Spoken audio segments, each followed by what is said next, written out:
Nice jump, Alistair. Thank you. Vilemeister just resubbed for 66 months. Morning. Love watching this game. So chill. It's just relaxing, isn't it?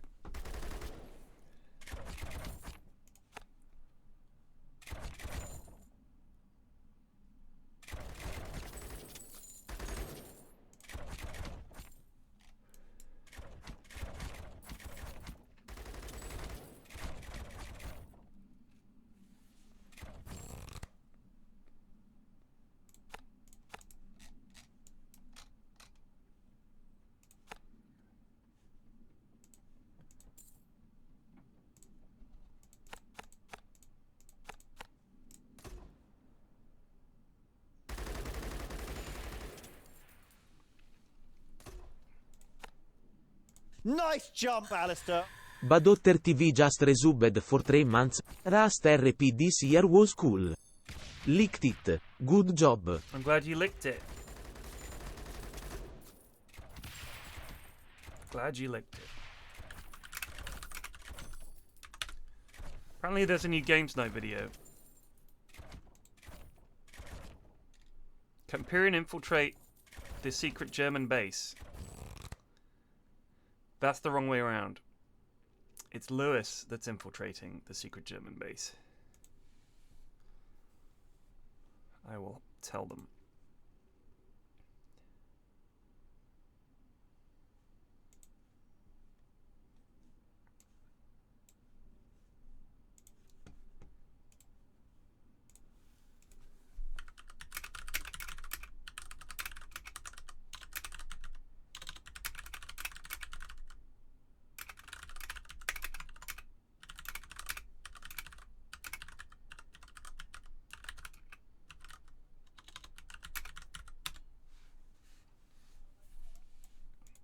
Time is 0200 hours. It's pitch black. The war is nearing its end, and Allied forces are moving into the German heartland. Strategic bombing has destroyed several German weapon facilities, but one in particular seems to be up and running almost immediately. Allied Central Command has sent in a special crack team to investigate what's happening in this important facility, so they're prepared before the invasion. Kids are still at school for a wee while.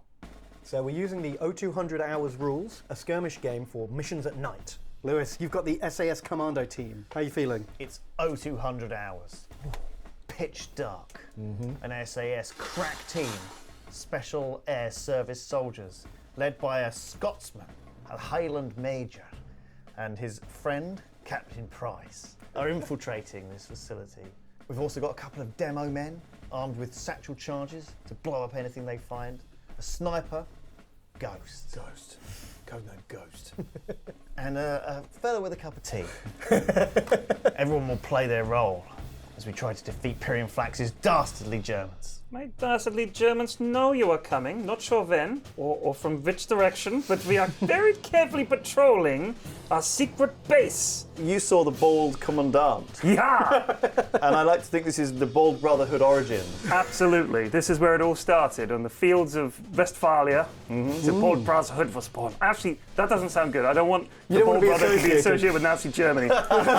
He's just bold and I was drawn to him. I'm helping the boys. We're basically just a bunch of lads that we rounded up. Some dogs, one has a flashlight, but I've also got some other guys off the board that if the alarm is raised, will come zooming out and of course die heroically. But yeah, that's it. And start of the game, PFlax, you're going to have a set patrol route. Half your guys are asleep in the barracks, and the other half are wandering around the facility looking out for trouble.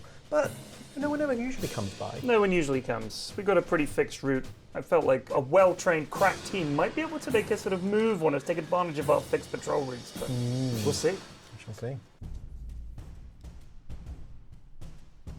So the Highland Major, Hamish, and his assistant deployed on this building here at the back. And the first thing I did was see in the bombed out building an objective marker on the ground. There's 5 of them on the map and they have varying level of value. I don't know how much value they have, but I need to get at least 5 value off the battlefield. So the first thing I did was move my major down twice, quickly, because I noticed there were no guards around this area, into the building to secure that objective. Very sneaky.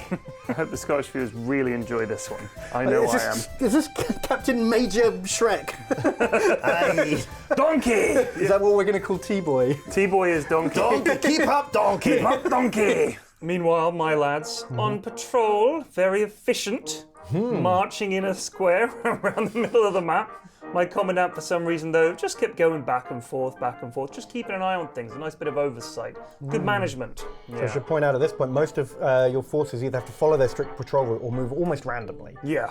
You're given limited options about how you can move here. We can't see any of Lulu's units yet. They're all basically hidden, so yeah, we just had to wait. Whistling a jaunty Bavarian tune. So Pyrion had one particularly vigilant stickler for the rules with a flashlight, particularly observant guard right over here.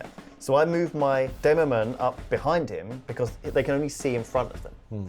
And I was hoping he would walk away and give me a chance to move behind him. Of course, that didn't happen. Now, in this game, 0200 hours, every unit gets a token. The tokens will go in a bag, along with 3 time tokens. When the 3 time tokens are drawn, the turn ends immediately, and any units that haven't yet activated lose their chance to act. So the longer you wait, the more you risk you might not be able to do anything. Yeah, it was actually probably one of the most important mechanics, I think. Yeah, so in turn 1, the time ran out pretty quick. When the time ticks over, the Germans become more observant, and eventually they are alerted that there's an attack going on, and everyone is woken up, which I did not want to happen. Yeah. So I needed to stay as quiet as possible, make as little noise as I could. So everyone's running up. My assistant to Hamish, Donkey, he managed to get a little bit of distance and nearly made a noise, but covered himself at the last second. But that slowed him down a fair bit. But me waiting for the stickler to move meant that actually some of my better units didn't get to act before the time ran out on turn 1. You waited too long. Wasn't the most predictable man after all. Good old stickler. So as always, the defender goes first. So at the start of turn 2, Pyrion gets to act. He draws the trooper token. Who do you pick? The stickler. Ah, Get that flashlight out and try and spot some SAS boys. And he's doing his little patrolling thing, because at this point I can't really sort of tell him where to go. He just walks towards his patrol point. But he got a turnaround. What was that in the bushes? Did I hear something? 9. What was that? Look, just checking out the tank traps. There could be a tank attack any moment. But he didn't spot him, unfortunately. He got lucky enough to turn around, but not quite lucky enough to see what was there. Yes, they disguised themselves well. They just freeze. They look like tank traps. Pretend to be a tank trap! It worked! So I've got 8 noise that I can make. And the stickler had basically pinned my 2 demo men in place. Yeah. Well, that's it, because that cover they had of the tank traps is really sparse. If they move at all, it's not like a wall that they can scurry along the side of. Like, if they move even slightly, he's got them. Yeah. So I was like, I need to take a shot. Ghost needs to take him out. Right. So Cover's blown. Going weapons hot. Inside, weapons hot. So we open fire. Oh, he's wounded.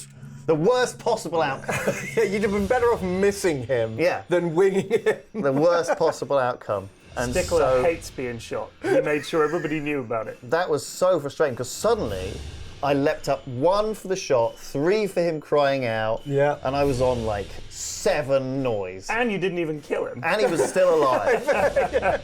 So he's screaming away in this bunker. Yeah, he even dives into the coal shed. He gets an extra reaction. He's and called gets to in. duck and cover. So I had no choice but to send in my special operations executive assassin, Captain Price. Bryce. He steps straight out into the open. Bam! And finishes him off with a pistol. Oh, Luckily, it's a silenced pistol. silenced pistol. Should have just started with that. Yeah, probably. I did wonder. Well, the rifle was more likely to kill. Right. It was going to make some noise, but if it killed him, it wouldn't have caused that much alarm. It would have just been like, what's that noise? It was a very bad roll, very unlucky roll. Well, the thing is, none of us can see each other. I know it's a bit weird, but none of us can see each other. So you have to spot them in the darkness with some of your troops, so they can be like. So the demo men were like, this guy, take him out. And so we're all beelining onto this guy. The last thing I wanted to do was leave Captain Price in the open, but I felt like I had to take the risk. I had to take him down and shut him up before the alarm was raised. But the stickler's not responding on the radio. People know what's going on. He normally he gives us updates every 2 minutes. Yeah, he's the stickler. That's what we know him for. So I was thinking, I'm in trouble. Let's go foursome. What? Barely moved up at all, and already the alarm is basically about to go off. So I had to be really, really careful. I was waiting for that alarm. I was desperate. And knowing, of course, the closer we get, every turn, the closer it is, it's going to automatically go off at some point. But until then, you just had to carry on patrolling. Back to the patrols. Your guys are now more suspicious because they have heard noises and they think something's up, so they get extra dice when spotting. And Still, the commandant's just stomping around in the middle, and the lads are just walking in circles. And all my reserves in the bunker, none of them can come out till the alarm is raised. So we're just sort of waiting to be jumped. There's a chance my guys will make noise any time they move. But I got quite lucky and didn't roll any noise. And I managed to get Hamish into the warehouse and... So you don't have to RP. You have a fixed patrol route and a limit on what you can do. So essentially, until the sort of alarm has been raised, I can choose which guys I move.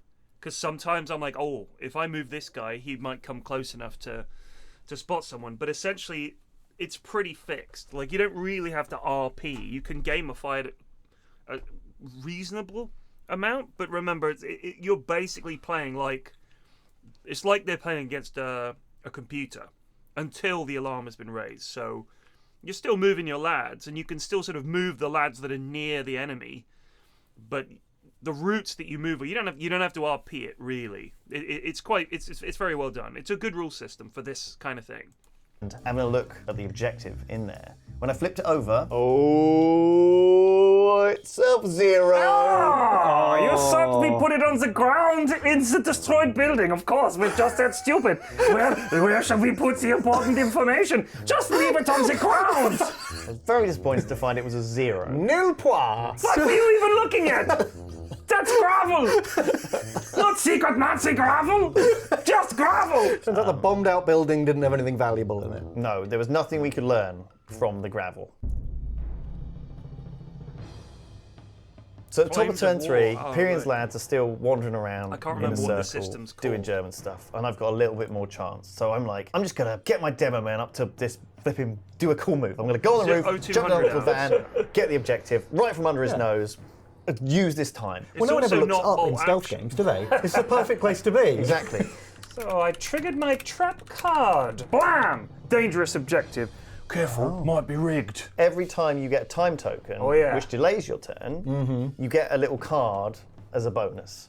And some of them are not very useful. Some but of us them- like getting them, some of us don't. I really enjoy getting them because I had some really cool ones, because the Defender ones are very much cooler, I think. Maybe. So I had a little trap card that meant that you got too close to the objective, set off a little booby trap. Smarts check. Yes, a smarts level 2.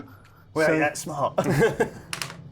Oh, they passed. They got Passed 2. it, damn it. But unfortunately, it didn't work. It didn't kill you, but it shook you up a little bit. I think maybe it was like a tripwire or something, and my guy was going to fall off the roof. Right. But his friend grabbed him because they were working together. Of course, they were besties. So I was poised in the centre to grab that objective next turn, and I was still under cover of darkness. But my wily dog handlers, one of them spotted you, made a little recon check. Achtung! There are men on the roof. How did we not see them already? Yeah. There were 2 lads on the roof. The jig is up. Alarm raised. Sirens are blaring everywhere. Whoop, whoop, whoop, whoop, whoop. At the start of next turn, all of your reinforcement tokens go into the bag. Hell yeah. It was hype. This alarm got raised way earlier than I was expecting. I thought we'd be deep into turn 5. Yeah, that failed kill on the German early on really put me back. However, I had made some progress up the right-hand side. Hamish and Donkey had found their way quite far towards the ending, and I actually spotted a bunch of Germans while remaining hidden. Yeah, that was big. Because I can now see your Germans in the darkness. I had a spotter, Hamish is going, Ghost. Take him down. Was he on a mobile phone? It's got one of them Ghost in position, over. Ghost, you are not in position, over. Ghost in position. Don't know where to go, boss. and yeah, so Ghost down kill alley. This is deliberately why I set him up here, so I could cover this half of the map. Really, really Took well. him out. Deadly. Straight through the head. 9! No survivors. The dog has turned into a box, and now he's leaning against it.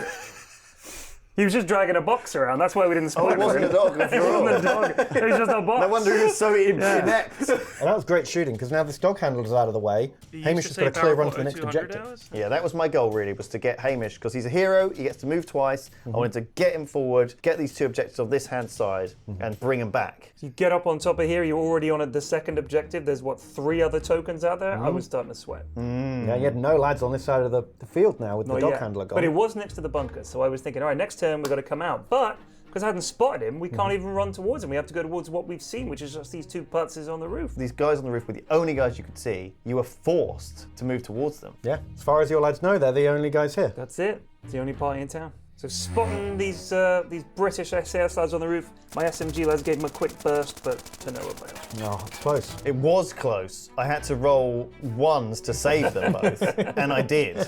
So in fact, I really got out with the skin of my teeth. That's true. Yeah, you got lucky twice on that roof. Yeah, the good guys were getting the good rolls, which was needed, honestly. I was in a bit of trouble.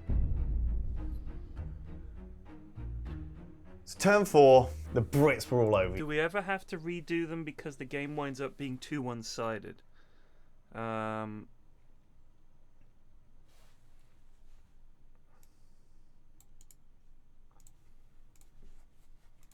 on.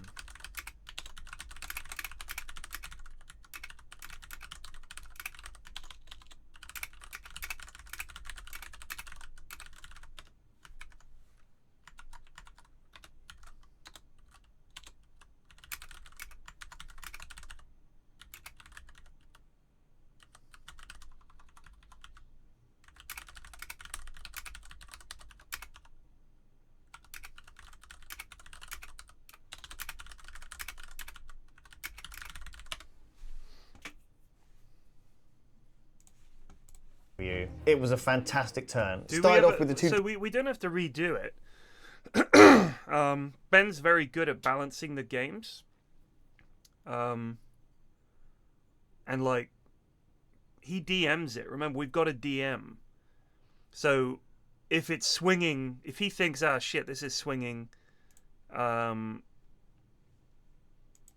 too far one way, reinforcements or something like that. Because I personally think if you're going to play these kind of narrative-ish games like this, having a DM or a GM makes it loads better, really. Demo men jumping into the van, pushing it forward and having a look. It was weird. So as you rummage through the back of the truck, you find crates and crates and crates of what looks like fresh salmon on ice. He loves the taste of fresh salmon. But we're miles from the ocean. We put it on the trucks and What's move it going here. on here? Oh, I don't know. Maybe if you find more intel, you'll find some cream cheese and perhaps some cucumbers. And then you will know what we are up to. Our fiendish plan to drop delicious sandwiches on Britain. But we secured the 2 points objective. We need to get them back to the side of the board. So we huddled down behind the van. I want to sick a dog on someone. And a dog attacked us. So what are you thinking? I'm just thinking, unleash the hounds while you can. Get the dog in there. Try and tie them down. Because I knew these lads have to get out. So anything I can do to slow them down, that's winning. So yeah, the dog charges in. Get him, Schmutzy! 9. So you got 1 hit. Doesn't kill anyone. Doesn't quite manage to Carries kill them him. amidships. Slows them down. Yeah, not only does it keep them stunned and pinned for this turn, but also they're not going to get to act next turn either because they're so busy fighting off this dog that's ravaging them. And bandaging their wounds. Yeah, I didn't mind them being a distraction though, because it gave me a chance to secure the other objective in the back of this chimney building. That was another 2-point objective. Very pleased. Yeah. Okay, 4 points. That is amazing. Now inside you find remains of cremated animal parts. What are they doing in this place? All part of the plan. So I now know I just need 1 more objective, and it's one of those back 2. Everything's looking up, Lewis. Perfect. Yeah, you got 4 points. You need a single point. So if you can scan either of those last 2 objectives and get out, you're Yes. golden. So at this point, I want to get my reinforcements out as fast as I can. And over the next couple of turns, I got the scientist out. Herr Doctor! Herr Flax! Herr Dr. Flax! I got the machine gunner out, start laying down some suppressive fire. In the meantime, I think my commandant ran and had a shot at your lads as well, but missed. Did have a go at it. So we were starting to mobilize the forces. Things were maybe stabilizing, but I was very worried. Most of my lads, we didn't get a chance to get them out of the barracks. It is time for Pyrion. Time check. Time check. Shit, so half your lads just don't even get out of bed in time. Yeah, they're just bloody useless, Ben. Thanks for pointing that out. Right, so But it did mean you got a lot of cards. I love those cards. We'll see what they do in a minute. Yeah, I think, well, now, obviously, you had so many more men than me. It meant that my guys were getting to go. So the last 2 objectives I needed were on this left-hand side. And I had Captain Price there. I was like, I think I can sneak him round the side. So I rolled my run, and of course, Okay, you really want a sneaky... he revealed himself. He was Big like, loud I'm run. making way too much noise. So I actually turned him around, ran him around the side of this building, and got him up behind this van as well, supporting the demo guys, thinking that I could jump in the middle and get the commandant before all these reinforcements came out. Yeah. It was a race. Turn 17. No, wait. Turn 5. 5. I was a little off. So turn 5, I'm still advancing. Hamish and Donkey are going up this right flank and sneaking around the side. I actually got Donkey ready to throw a grenade off the top of that chimney building. We had a lot of lads coming out of this building. Like, they're all just by nature, they're gonna group up. It was a great spot to be. But he got spotted. He did get spotted. So yeah, I'm trying to get as many reinforcements out as I can onto the board. More sets of eyes, more guns. They have to run towards a sniper, still pretty much the only lad we've seen. They come running out. What happens? We spot Donkey. There's a donkey on the roof. I don't know why they're not German. There's a donkey on the roof. Yeah, so you were forced, when you brought these reinforcements out, to either move them towards the demo crew in the middle or the sniper, right? Yeah.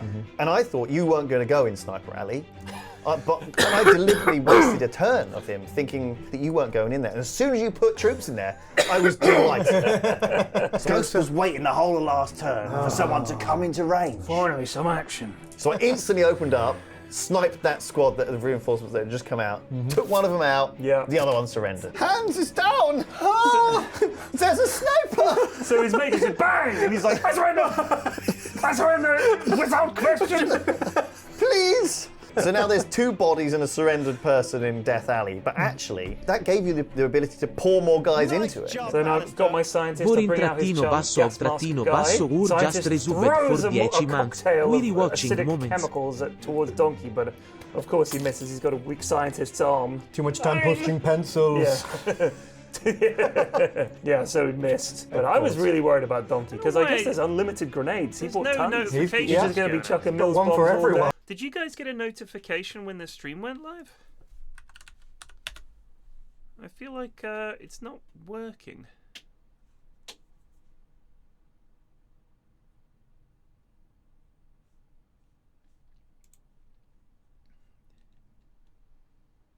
Nice jump, Alistair. Matt from up north just resubbed for 40 months.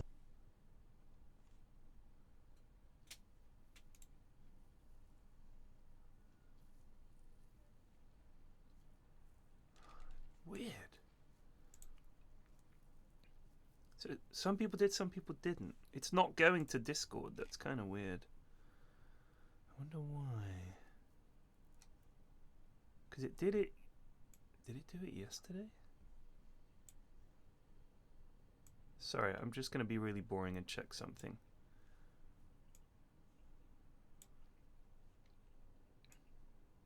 So it did it yesterday, but not today. Huh. Hey, yeah. He's in a powerful position, and you were really in trouble. It was the sniper. It's a single stabbing, you foolish English. Which was not good, and they got in a bit of a tussle. You go for the heart, you end up catching him in the left shoulder, and he's like, ha, I have nerve damage. I cannot feel my left arm, you fool. That is where I was stabbed last time. But then I've still got my MG team, and I wanted to take a shot at Pricey, but if I So giving away your position. kind of a C or been near the one that Hamish yeah. was in. Now we have 2 gigantic war bears. cyborg bears, pumped Yeah. full of testosterone. They've been tortured and experimented on for days. Roar! They came popping out of the building. I thought, fantastic, they can help me defend against Hamish. But then Ben was like, right, now you can't control the bears. And effectively, they are wild, third-party creatures. They're not on anyone's side. And I was like, okay, what have I done? Yeah, so they're not. It's not a ready weapon. They haven't finished training the bears. They are gonna like move and respond semi-randomly. Their tokens will come out of the bag at random, and they'll move in a random direction and just literally attack the nearest thing Yeah, they I can think they're reach and conflict rip it apart. 47. I just have to hope that's not one of our guys. But we were so close to losing, I thought, sod it. Wunderwaffen, whatever, do it. Yeah, I mean, you don't get given a big red button before a game and not press You it. press the button. So obviously, I wanted to get Hamish out of there. Yes. However, Not so fast, Herr Brindley. Pyrion wouldn't let me. I played a card. My fiendish, nope, put that back, you can only play a trooper card. The quote is, "Don't try and stop me." Which is very annoying because I was there's 2 bears and there's a ticking timer on them, and if they point in the wrong direction, Hamish was going to get savage. I was like, well, I need a distraction. So I put some demo charges into the van. Well, that No, I mean I've been doing this for 11 years, so no, it doesn't feel weird anymore. I just like seeing how it's edited, in all honesty.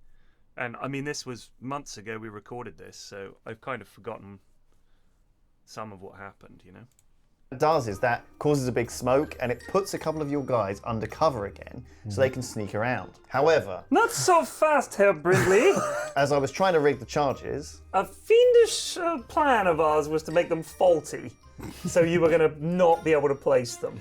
Yeah, instead of rolling 3 dice to try and prime the charges, you now only got to roll 1 dice, as you had to jury rig these explosives back together again with corrupted wires. if we blow up this van, it'll cause a diversion which will distract all these bloody Nazis and help us get away with this evidence what they have war bears. Stop explaining what's happening. Oh, he got it anyway! How are you? I did it just fine. However, not so fast, Herr Brindley. Oh my god, how many cards are you gonna play? Attacker sets a demo charge. The demo charge explodes immediately. Oh! It's a perfect plan. Fuck me. That was the I'll worst. be honest with you. I want to show you guys something. Let's see if we can find.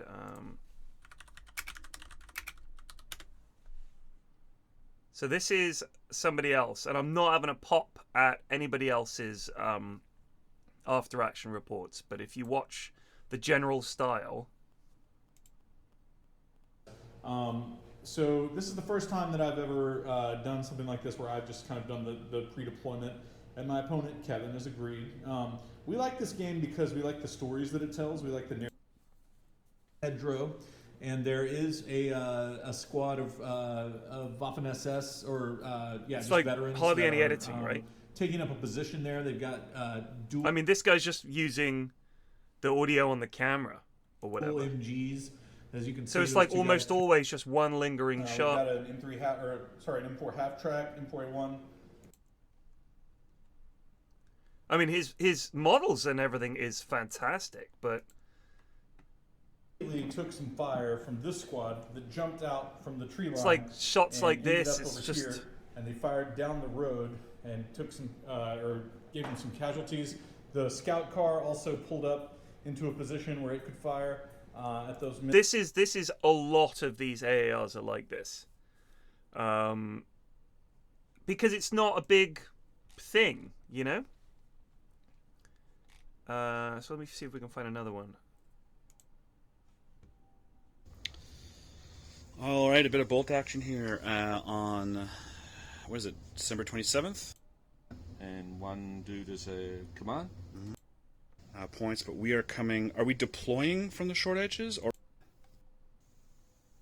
Okay, so turn one, not much happened. I then maneuvered everything I could to try and kill the Panhard. So it's like at the end of each turn they summarize. That's quite typical. Whereas I feel like First thing you wanted to. we do the way we film these is we play the game, we make notes about what's happened on each turn, and then afterwards we talk about what happened, and the editor finds that turn from when we played it and finds funny moments or dice rolls or big moments. We've got more static cameras, like static cameras, or what makes something look more professional. Like if you're just holding your phone, it's always going to have a bit of a wobble and all the rest of it. Whereas if you have fixed cameras, or the camera person gets in there to get a close-up, and also we add effects and everything, like it's very different. Distraction for exactly when you needed it. Yes, but I got it immediately. And stuff like that. Like the editor's adding After Effects in. At the loss of one of my poor demo men who was blown up in it. Oh, they've been through so much together, Ben. Me and my friend were playing co-op. Can I not resurrect him, Ben? His internet's down. I'm going to press F. He's gone. Press F on him. An absolute disaster. Yeah, the other guy is like covered in rubble, but fine, and invisible in the dust cloud. So, actually turned out to be not as bad as I thought. And a silver lining is that it's such a big distraction, this massive explosion burning in the middle of the night. It lets one of your other guys slip into the dark as well, which was Donkey. Perfect distraction. Perfect. So almost all of my army is invisible at this point. We can only see Ghost again, I think, and Pricey. Yeah. Oh, of course, Bryce right in the middle. Silhouetted by this raging inferno behind him.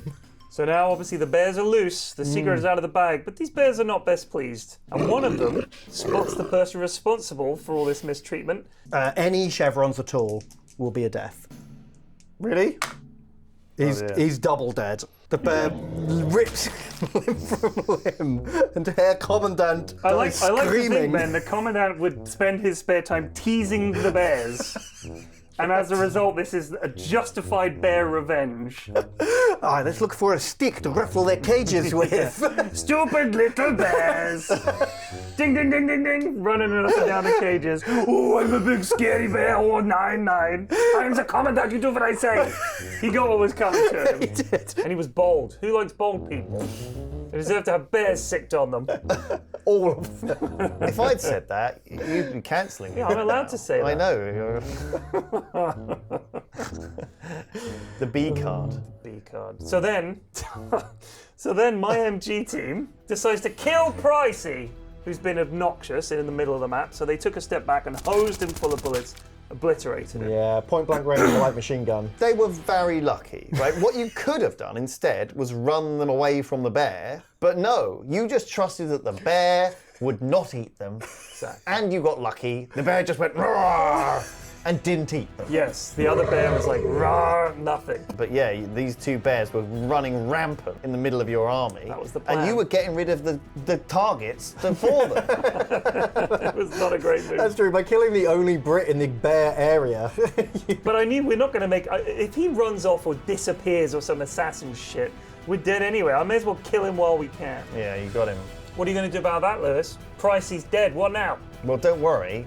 He didn't really have any useful intel anyway. And the bears were sort of distracted. So Hamish got an opportunity to properly sprint all the way down this left-hand side. He did 2 big moves behind the little guard post and then down the It was like barbed Chariots wire. of Fire. It was ridiculous. Full-on sprinting away And from still you. didn't like make a noise or trip up or anything. He just got perfect rolls sprinting. Yeah. Successful mission, lads! We're going home! However, the dog did spot him actually as he ran by. Good old and a whistle Schwitzy. went off. You spotted him. Excellent. Bork, bork, bork. Bork, bork, bork. And they were like, this guy's getting away with his intelligence! He's wearing a skirt. So yeah, it was a good moment, but I felt like I was in a position where if I could get Hamish back, because he'd done a full circuit. He'd by literally this point. done a full lap of the map. If I could get him back, if I could pull out a couple of other people. Throw this card angrily on the table. Ah! Gotten Himmel! Well, one of them got eaten. One of them was fine. He just stood next to him. Anyway, you can watch the rest of it on your own time. It's really fun. It's on the Games Night channel.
I mean, I think the other thing is it's mainly us just mucking about, right? Like, some AARs are very serious, and in a way it feels like you're watching 2 people that don't know each other very well, and they're actually, you know, playing it like a competitive game sort of thing. Whereas I think we always try and set up some quite funny stories. I mean, the Dad's Army stuff, for example. Lewis is like, you know, I could just swap in and out. Whichever lad I needed at any given moment could come back into the game. You know what I mean? Like if you were playing against some try-hard bellend in a club of some kind, like, or at a competition, they'd be like, no, sorry. You know, and you'd have all kinds of... I played in a War Games club. And they take it very seriously. I remember there was a guy that turned up one time. He turned up late. He was relatively new to the club. And it was like a Vietnam era thing where we had some special forces attacking a very large MVA base, supported by some Hueys full of Marines, like we could bring in once we'd taken out the AA guns or something like that. It was a really cool mission my friend put together. And this guy was like, right, who's most likely to win? And my mate was like, well, and he was trying to get this guy to just be like, just play for fun, but he just wanted to win. You get a lot of people like that. He was weird. He would ride a motorcycle to the club, which wasn't weird. But he would when he'd arrived, he'd sit on the motorcycle for like 10 minutes, just sort of completely motionless. I never knew what he was doing. He would just sit on it with his helmet on, all his gear still on, just sort of sitting there for like 10 minutes, and then he'd come in. He'd suddenly get off. It's like, what? It was weird.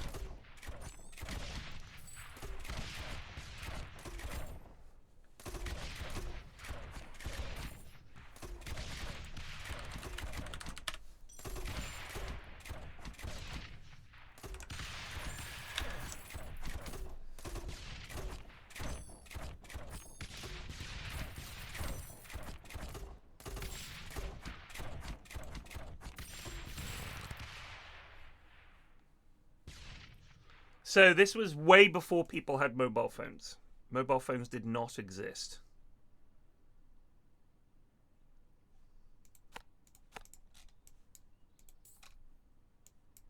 Uh-oh, it's Oogie.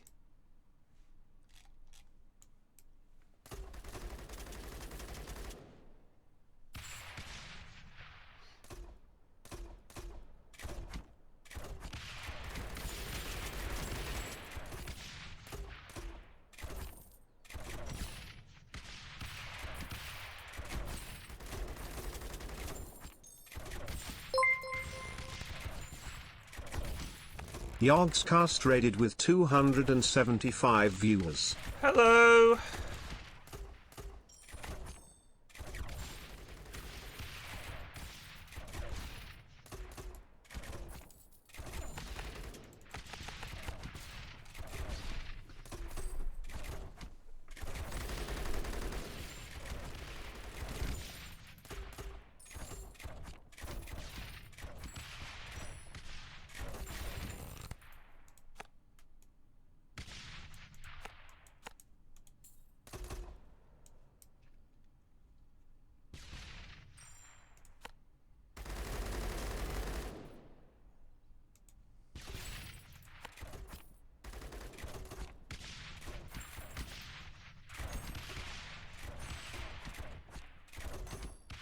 Nice jump, Alistair.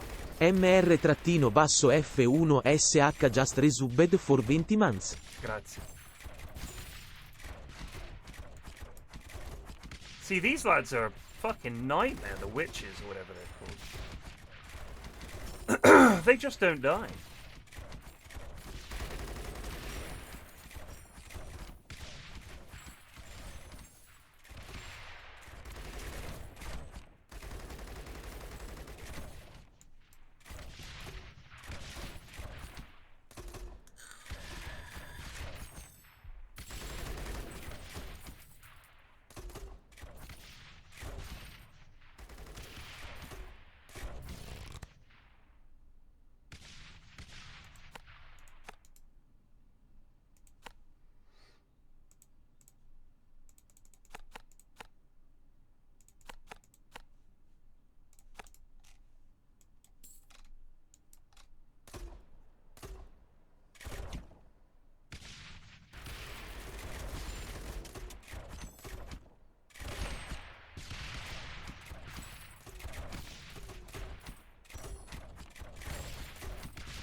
So there are achievements in this game. One of them is to win with just ballistas and... oh god, what else was it? I can't remember what it is. But there are all kinds of achievements that you can unlock in this. I'm just trying to find... I can get to level 39 with two lanes consistently, but I then lose to this big swarm of really fast lads who, when you kill them, spit out a bunch of missiles. And it all just gets a bit too fast and too much. I'm just trying to figure out a one-lane strat to beat them consistently that I can then use in a two-lane.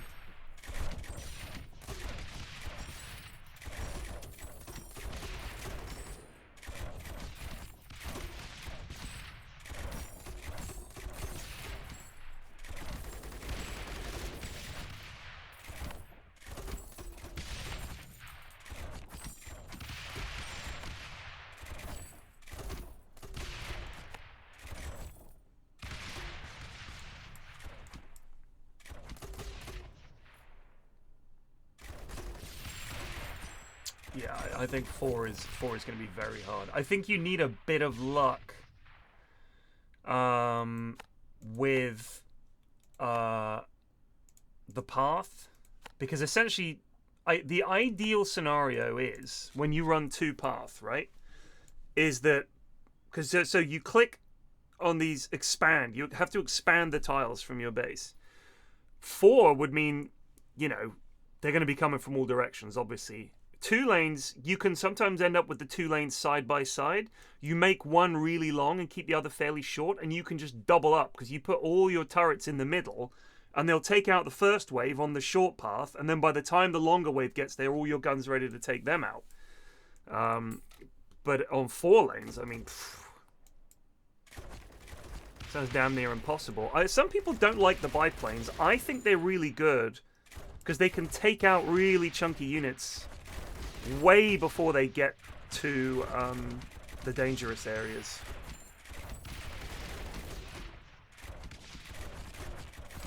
I mean, essentially the range of the radar is the entire map, basically.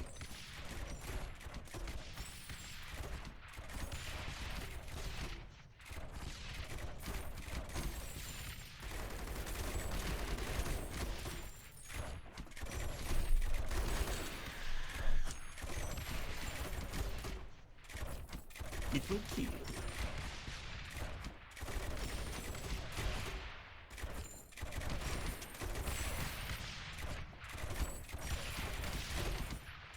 You know the dude who does the it will kill? What's his background?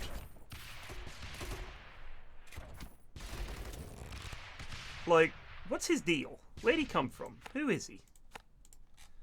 I'm sure there's an achievement to win with just Ballista, which I'm tempted to try. It would be quite fun.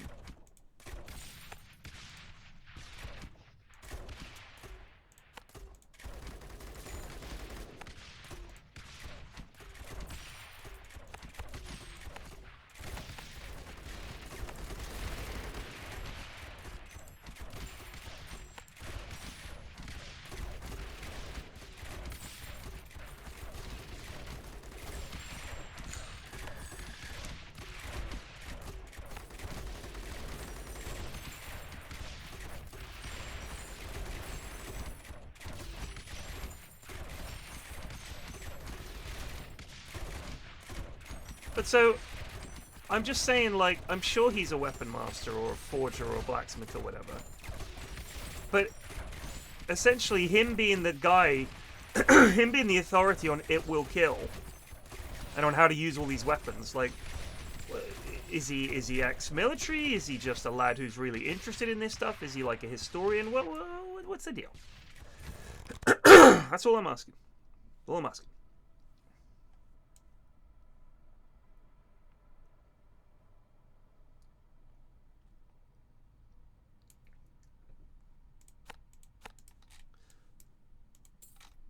Nice jump, Alistair. Palros just resubbed for 19 months. Great job on the Rust stream this year. That was not me, that was the lads, but thank you, I will tell them.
Doug Markaida, an edged weapon specialist, is a U.S. military contractor, martial arts instructor, and knife designer for Fox Knives Italy. He's ex-military and a martial artist, credited his own martial arts style. I mean, I'm just saying, I don't know if you guys have ever heard of these guys that claim to be martial arts experts and they're just some lad.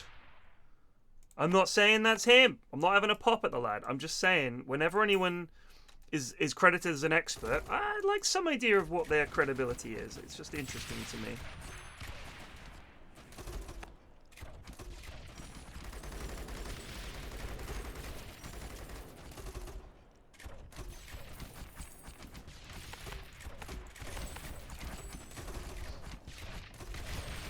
Yeah, how many kicks has he got left? This is a very good question. Stay away from electricity. That would be my advice to him. Alright, these cannons are actually doing some good work.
Good deeps.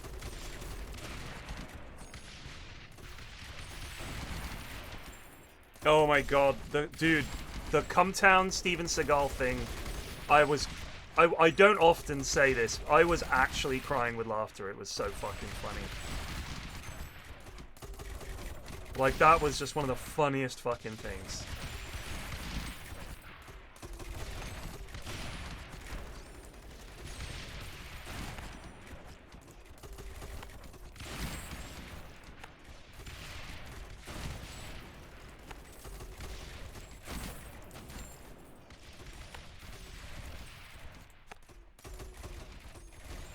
That is a fucking funny podcast too, holy shit.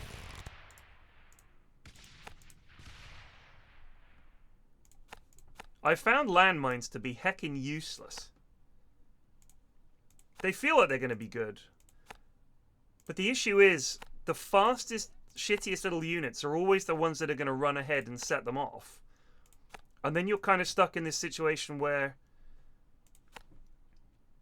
it's like, okay, so that lad with 2 health who would have died to the ballistas just set off all my landmines. You kind of want to be able to set them as blow up when this walks over you. But you can't do that.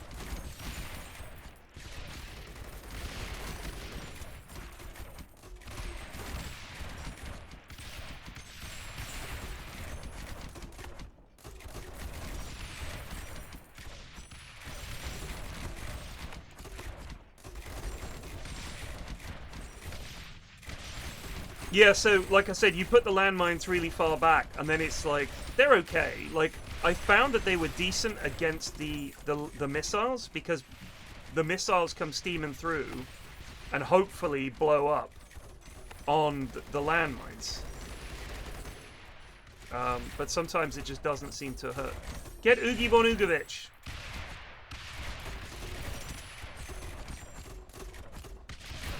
Excellent.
Look at these lads.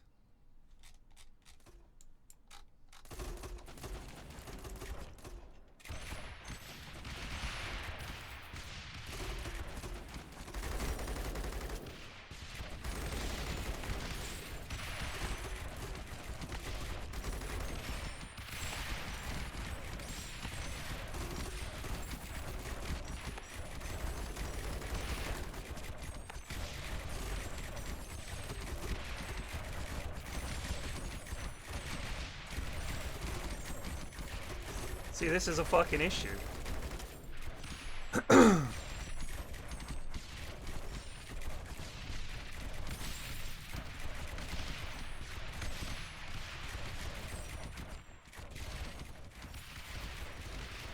Just barely got him.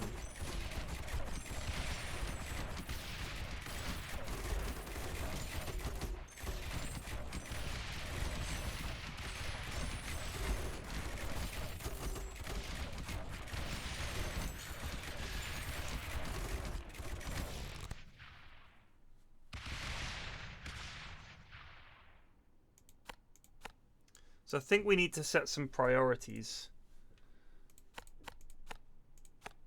I want you guys to go for the fastest lad coming through here. Please?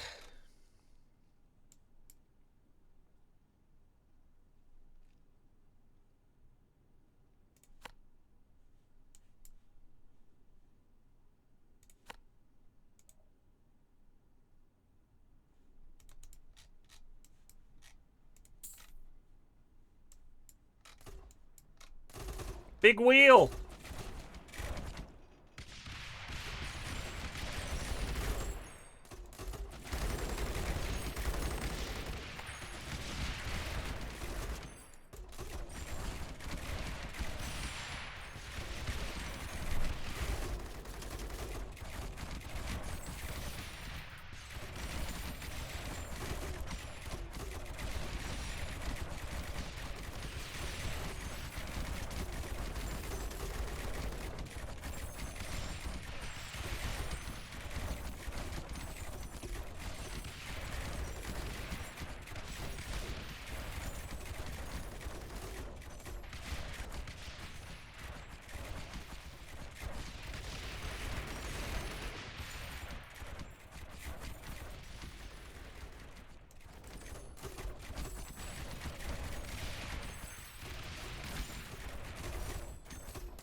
literally last night, I'd say none of them were worth watching. Munt is correct.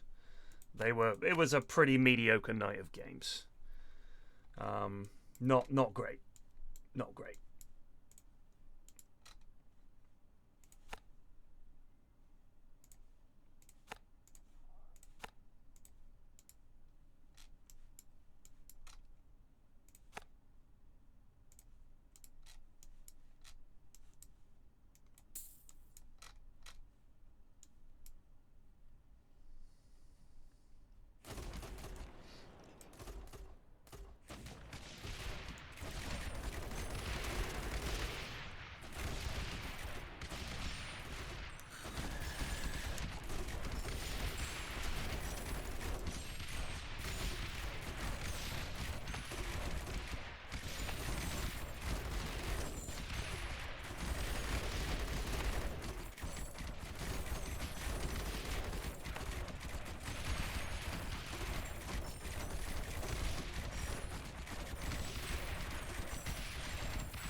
Oh, really? Thank you, JJ.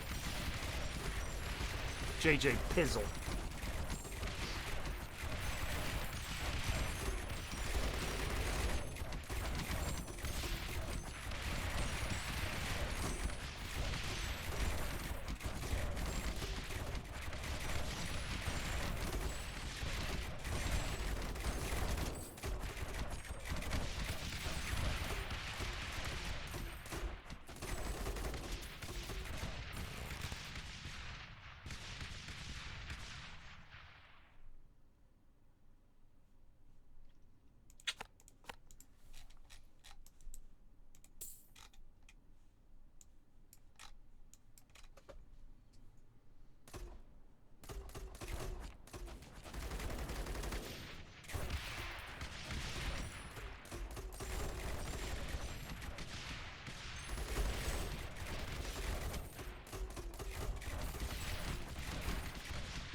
See, here come the mines. The missiles, I mean. Here come these fucking missiles.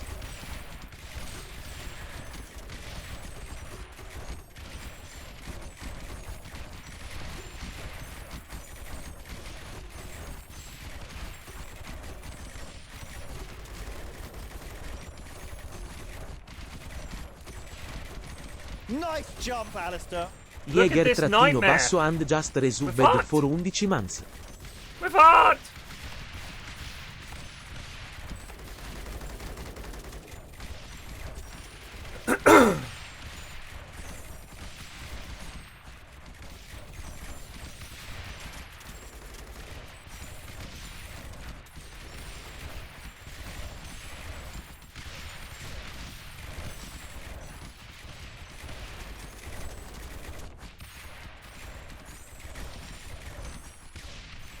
Unreal.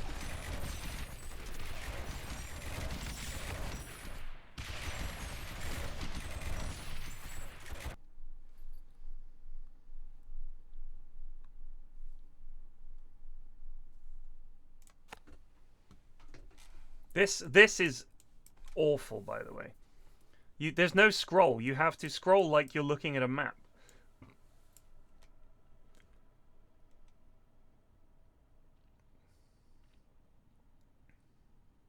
It's this. Tank bot. Level 32. Bastard.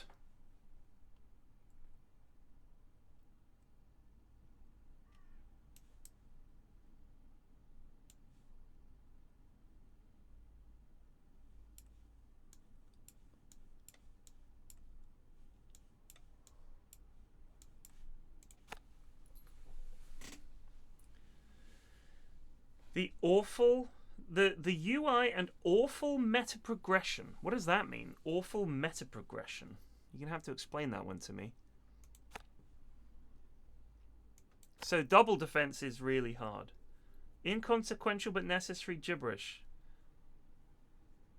But you don't have to choose everything. Like the optimal way to play is to spec into certain things so you guarantee you're going to get those cards. Like, you're not meant to take every card. If that helps. See, I feel like the shredders are actually good because when a unit's bleeding, it can't regenerate its shields.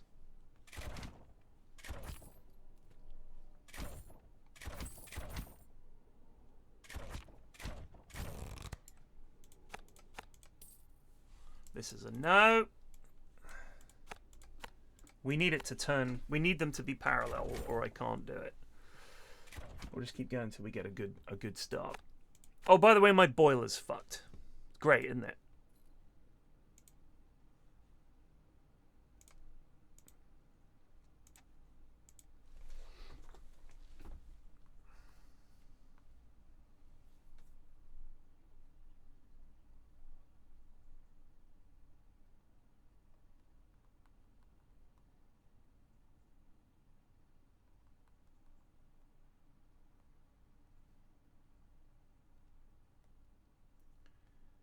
Nice jump, Alistair.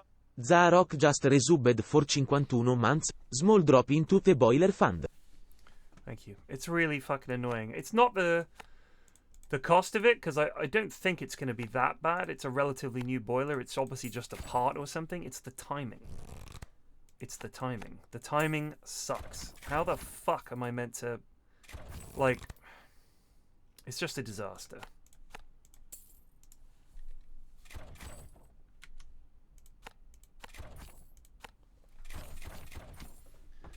Nice jump, Alistair. Well, Fender... Blue-basso rising just resubbed for 73 months.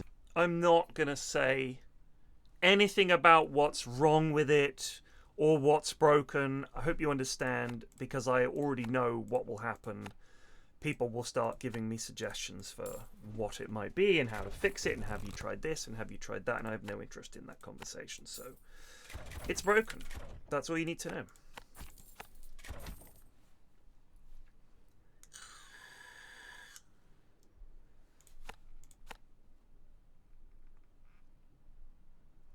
By the way, do any of you have verified on Twitter? If so, I'd like to request that you unfollow me. If you are verified on Twitter, you are paying for Twitter, please unfollow me. That is all.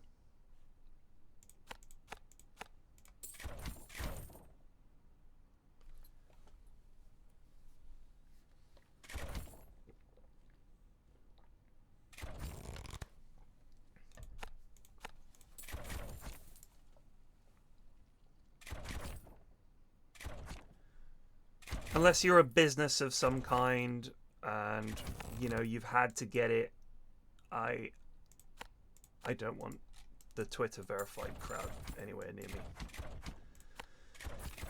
Because you sound like bozos. I'm not interested in crypto. I'm not interested in seeing your takes above people I actually want to read about. I hate you, in essence.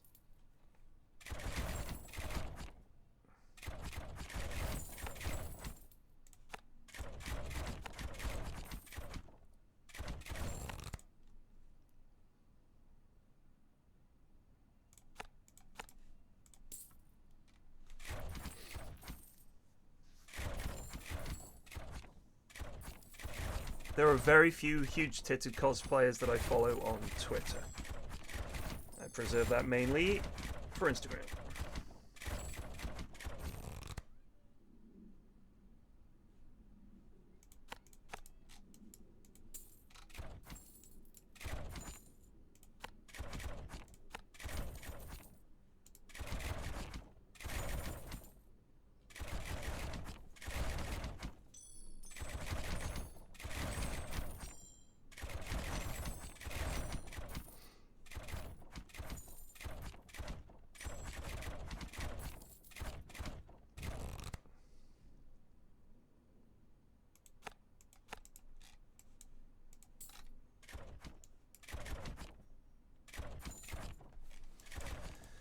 This map sucks. I got this game called... Oh, what's it called? Thronefall? If you guys have seen it, Thronefall?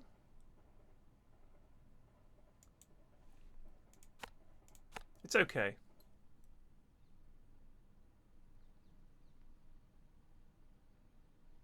Yeah, no, Twitter is still the go-to for, like, shouting at companies.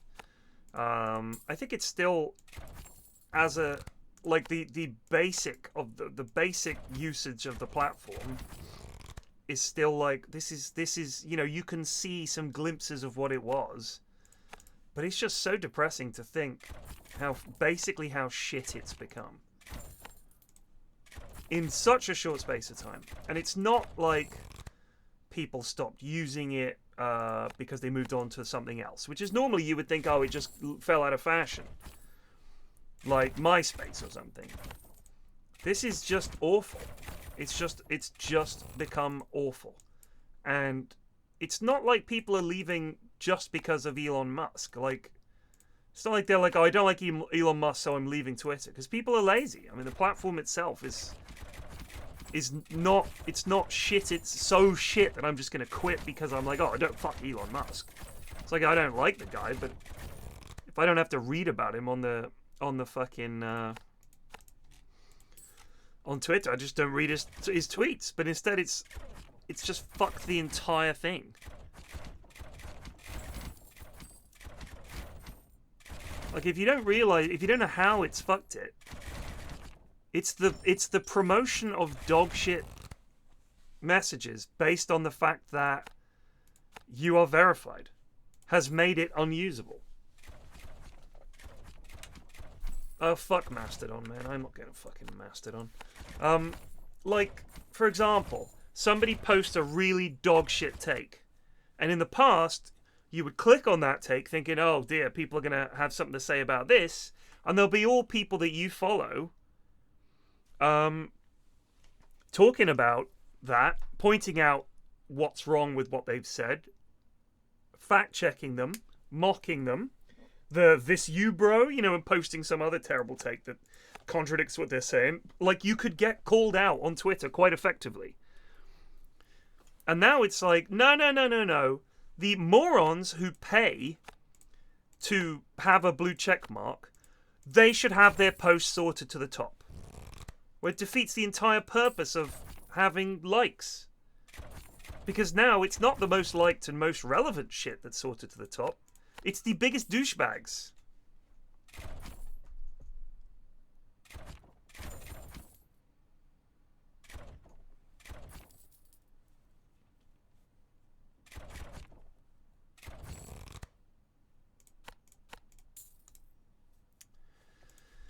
God, if we have them headed, if we have the paths headed in opposite directions, we're fucked.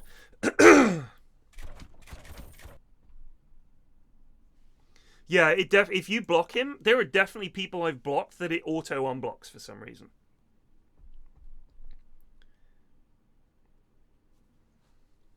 That's why you just don't read comments. The whole point of Twitter is the fucking comments. And there are some really, really funny threads and some really good content. And now it's just all fucking gone. Because Big Baby was unhappy. I mean, I honestly feel like... Oh, this is promising. I honestly 100% feel that the change was made because he was sick of people calling him out. What else could it be? Why else would you make this functionally awful change? He was like, that's not fair, they're being mean to me. How can I make it so that only people that agree with me show up?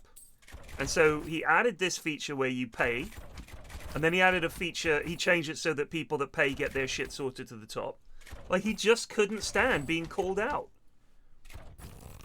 And all the criticism that he had about how it's just a circle jerk.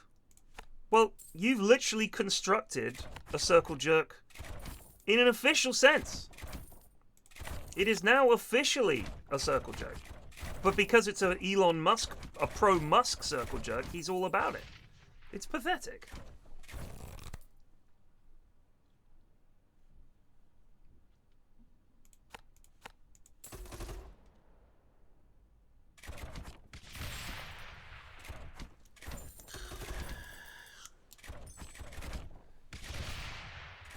Well, yeah, I mean, he's like, the marketplace of ideas, the town square of ideas. So, well, what if I just paid you to have my ideas posted? That also works.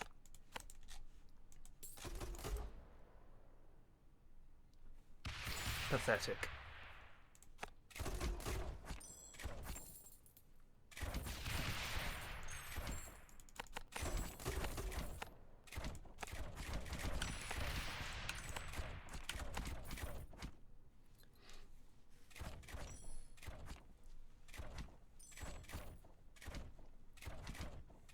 Yeah, the fucking dodgy sex ads, my god.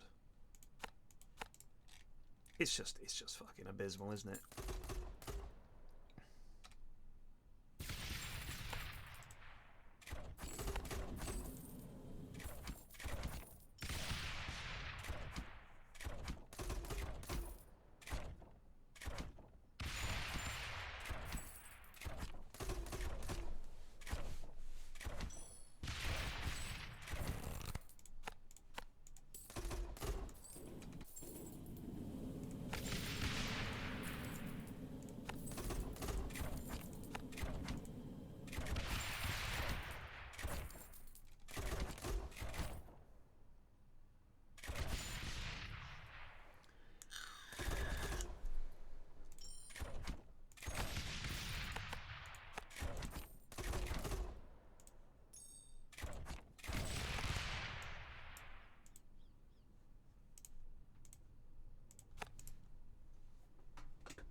Of course he boosted his own tweets. The guy's got a massive ego.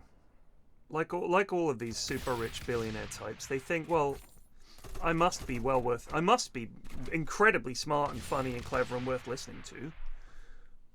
And they just can't imagine that actually they're not this fascinating character that everyone wants to hear from. It's just sad. It's sad because it was I think it was a really good platform. I know people made up a load of shit about it. I always fucking said, it's as good as the people you follow. If you're like, oh, Twitter's full of idiots, well then follow non-idiots.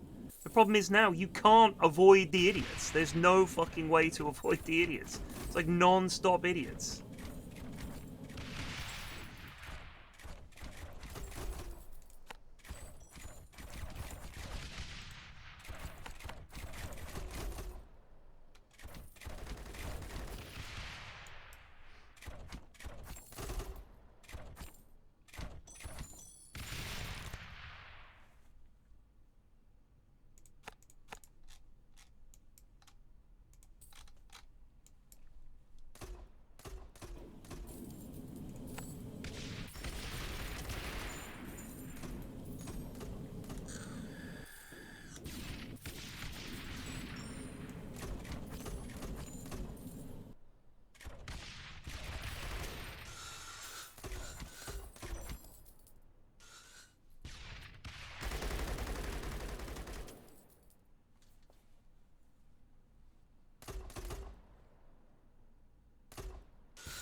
Graham, you can't even spell members, mate.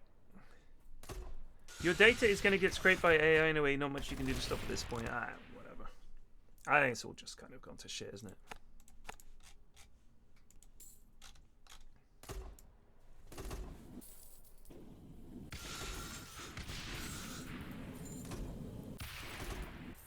I mean, the issue is Twitter was such a huge platform.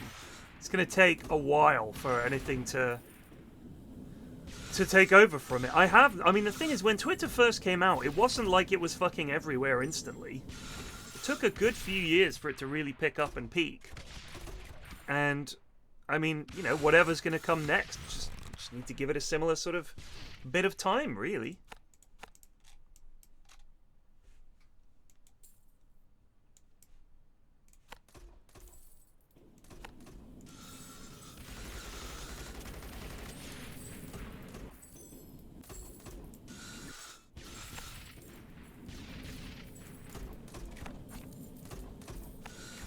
I feel like, honestly, in the last couple of months, Threads has genuinely been a lot busier than I remember it being. And I think there's room for improvement. One of the things I would like to see is, why is it that I can't, from someone's Threads profile, immediately just have... Because on Instagram, you can click on someone and it'll show the link to their Threads, but it doesn't do it the other way around, which I don't fully understand. It feels like a very simple thing to add. But it's not there, as far as I can see, which is a bit of an odd one.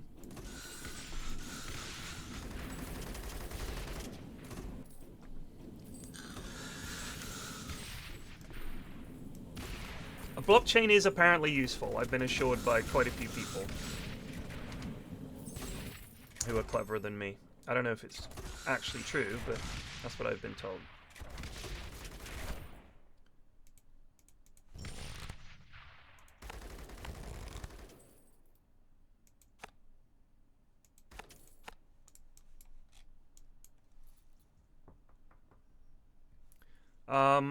I have never tried this co-streaming thing. No. I know that you can now do it, right?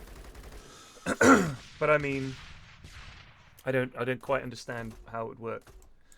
I know Spiff does it, right? But Spiff also puts videos out. So if I put videos out more regularly, maybe it would be worth it. I don't know.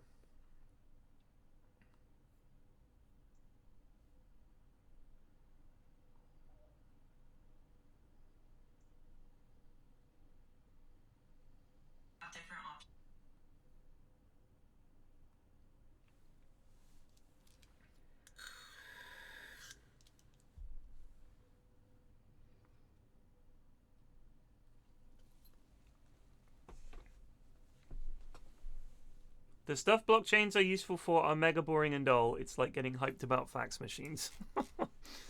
I mean, you know, I've had it explained to me why blockchain is cool, and I'm like, sounds interesting. It's just, I don't know if I want to put all my money in it.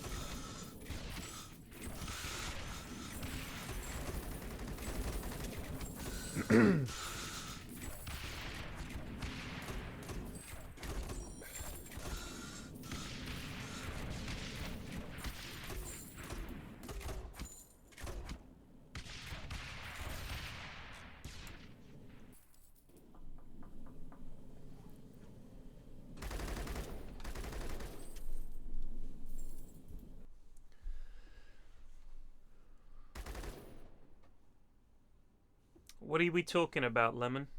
Which AI? I think you're wrong. There was a very interesting podcast I listened to about AI, and it's easy to say, oh, it's just a predictive text model. But ask yourself this. Is a human being having a conversation that different? Or are we essentially just thinking of what word comes next when we're trying to get an idea across? And essentially, if you could replace human speech with something that is indistinguishable from human speech, what the semantic argument that, oh, it's just a predictive text model kind of falls apart. And also, they've asked it to solve problems that it has solved independent of copying something off the internet. Like, it's actually pretty fucking smart. I think it's much cleverer than people are giving it credit for.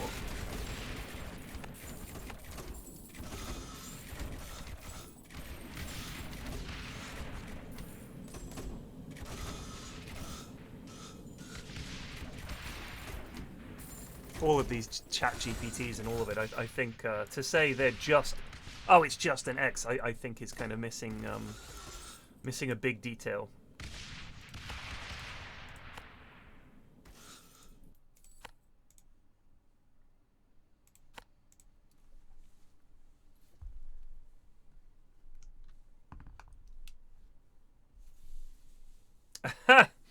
I mean, I have no doubt that there will eventually be AI storytellers for games and stuff like that.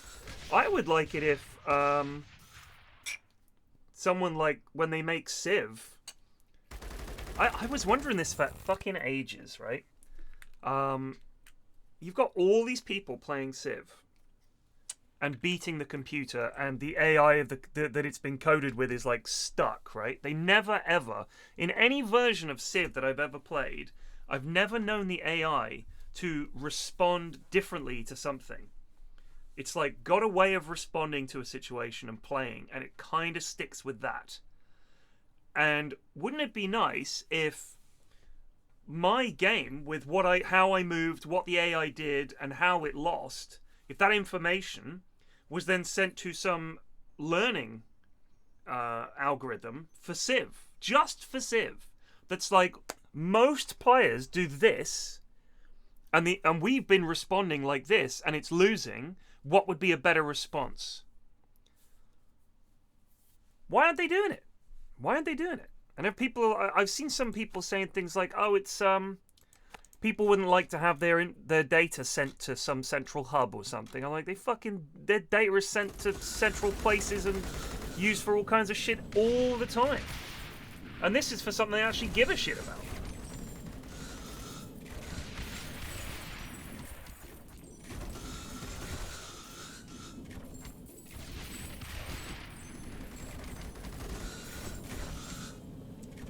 OpenAI, the Dota bot? Yeah, it was nuts.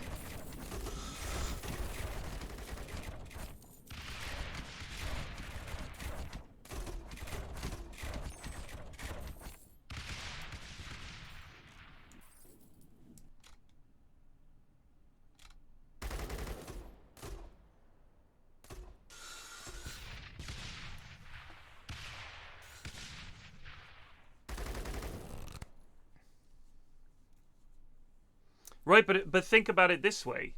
When you choose a harder difficulty on Civ, okay?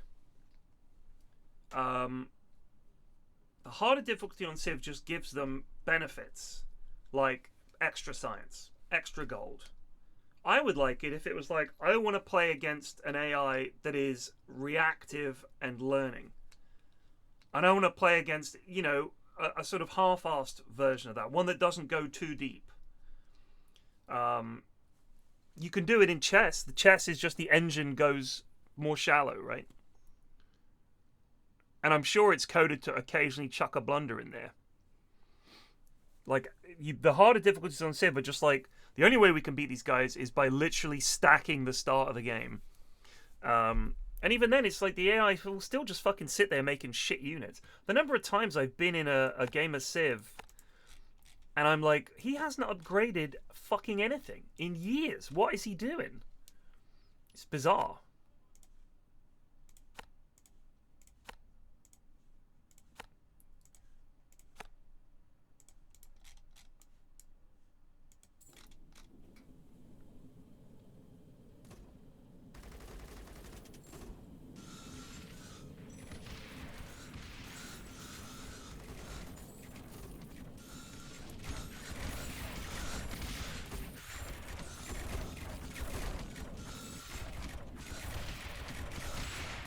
Ouchie. I think we're fucked.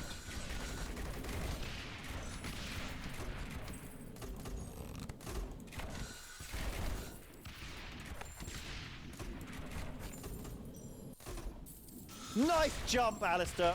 IHI LED just resubbed for 106 months. Grazie.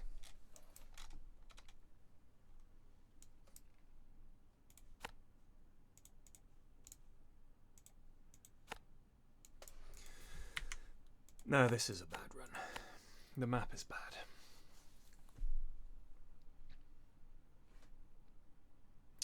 You think it's too complex for AI to comprehend? I disagree.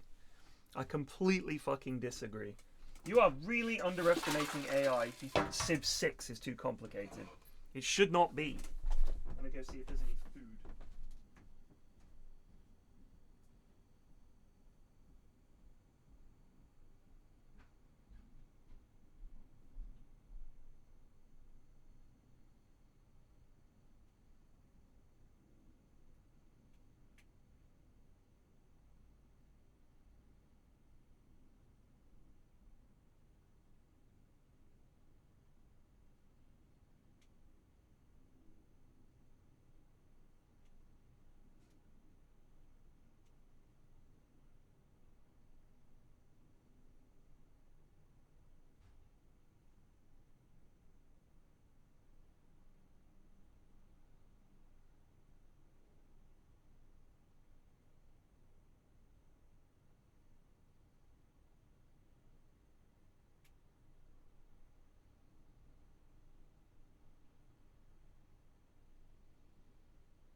What are people talking about?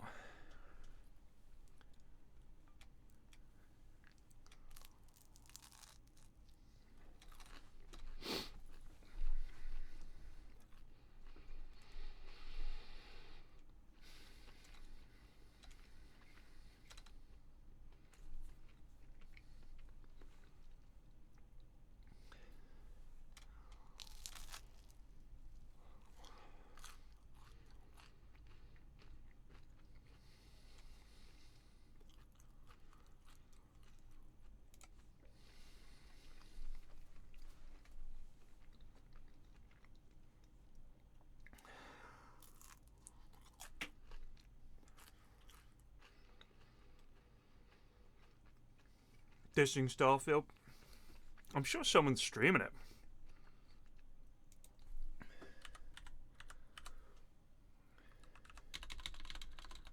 I haven't really seen it. I watched Sips play it a bit. Have you seen the state of the fucking art streams? By the way? Disgraceful.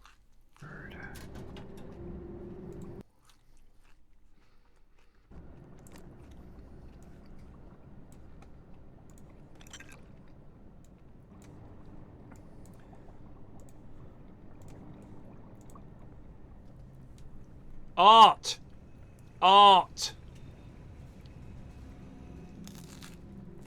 I'm pretty sure I heard a friend of his. It's unfucking believable. I'll show you. I mean, he's not going to be alone.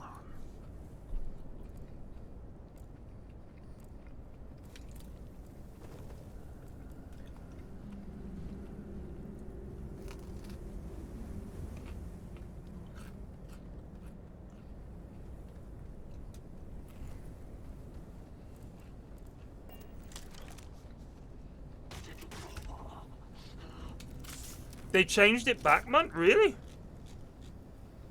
It was filthy. People drawing very, very dodgy anime girls. That's all it was, with dozens and dozens and dozens of people doing that. Very, very sexual. Full on, legs spread, ultra detailed vaginas.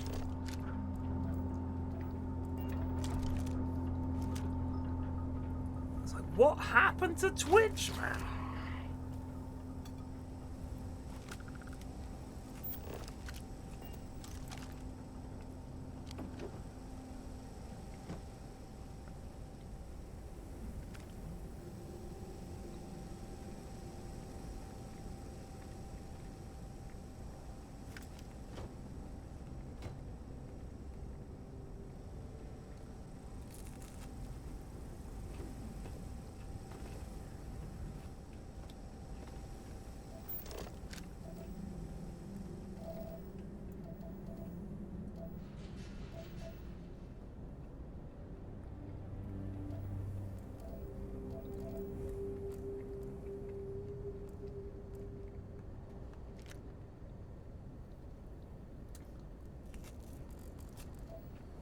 You think Bezos has any fucking interaction with Twitch?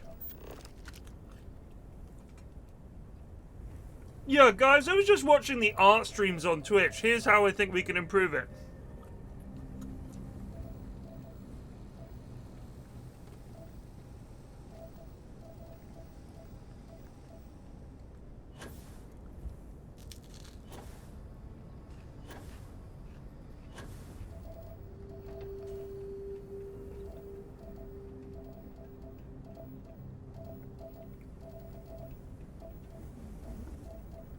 Jesus, shoot something. Alright, what's the proper way to get in here?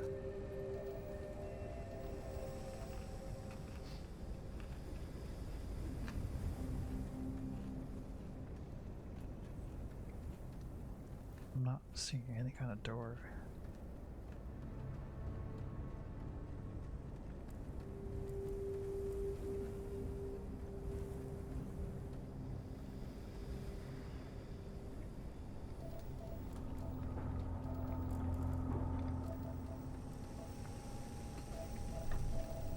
Come on, mate. Sort it out.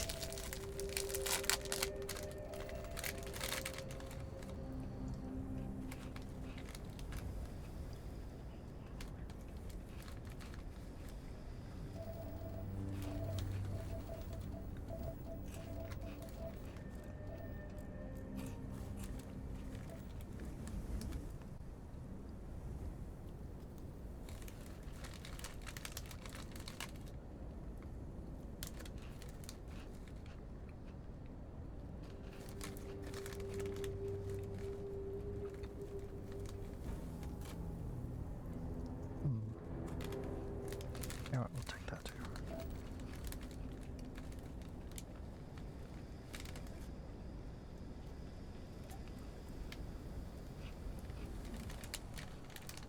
No, this is the room I went in already, isn't it?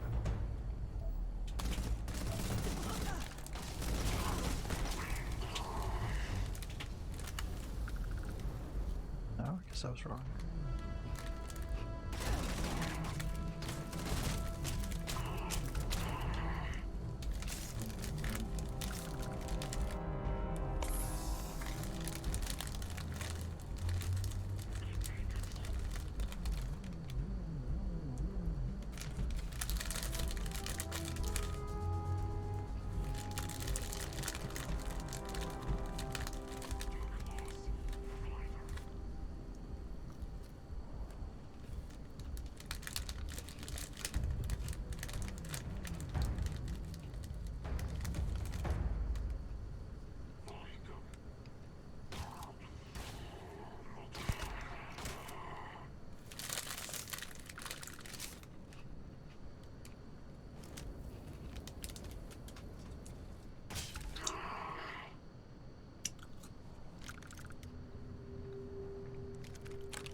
Wow.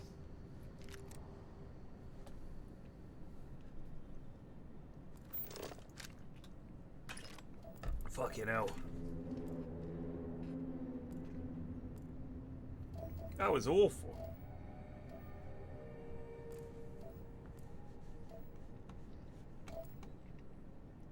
That was so fucking awful.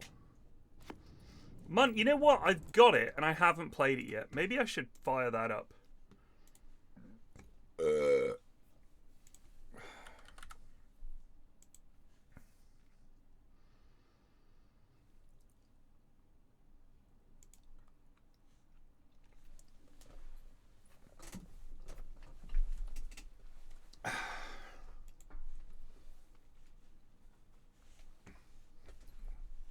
I've been meaning to play this and I was like, fuck, I've got nothing to play. We'll play this. Let me just set it up.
Medium.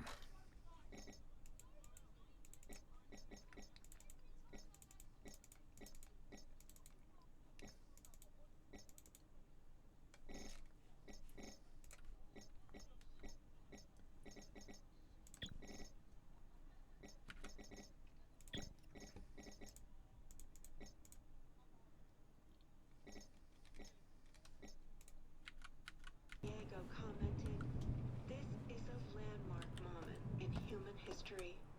We have achieved an entire decade of self-sustained living and working around Saturn's L6 orbit. Both I, as well as Trioptimum's board of directors, would like to extend our most heartfelt gratitude to all staff working tirelessly. Their success is Earth's success." The following message is brought to you by the Trioptimum Corporation. Fancy a change of career? Feeling the need for a new challenge? Want to work with the brightest minds on this planet? Trioptimum.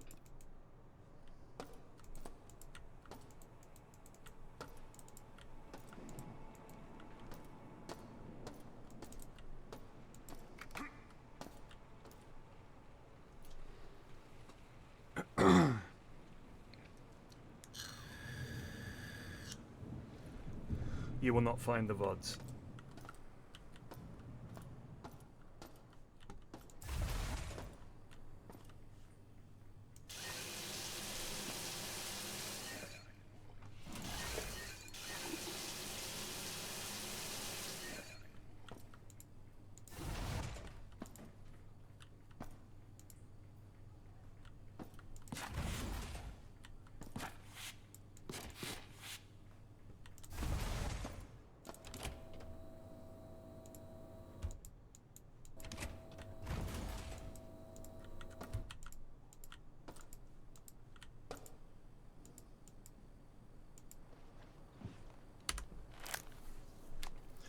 That's how a hacker cracks their knuckles.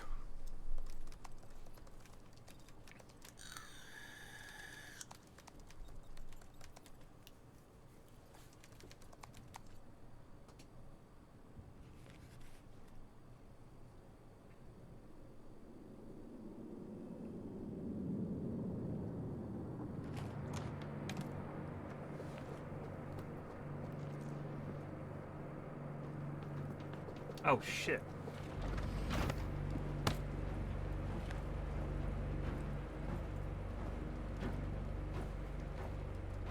Turn around! Now! We're transporting the prisoner from New Atlanta, Sector 11. What's our destination? Diego's office is requesting the prisoner. Make the handoff there. Copy that.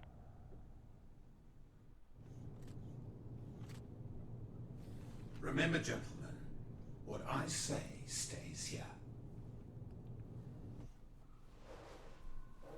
I'm currently attending to other affairs on the station, but I have a job for you. If you do it, you'll be rewarded. Refuse, and you won't be leaving the station in a shuttle. I see the silent type. Remove the hood. I'll make you a deal. You cooperate and I'll give you the implant you tried to steal. Surgery and all. Consider it a gift. Besides, what surgeon would you prefer? Trioptimum's elite or some black market hack job? Fantastic. This is Shodan, the station's AI. She controls just about every system on Citadel Station. I need you to remove the ethical restraints. They've been a bit of an issue of late.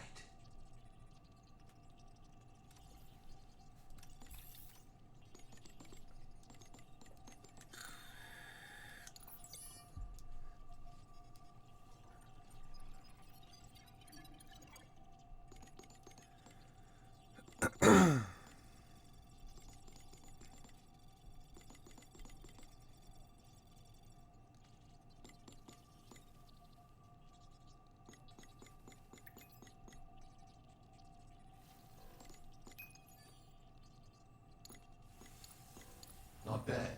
A may have other work for you once this is over. Couldn't he have done that? He had the password. See you.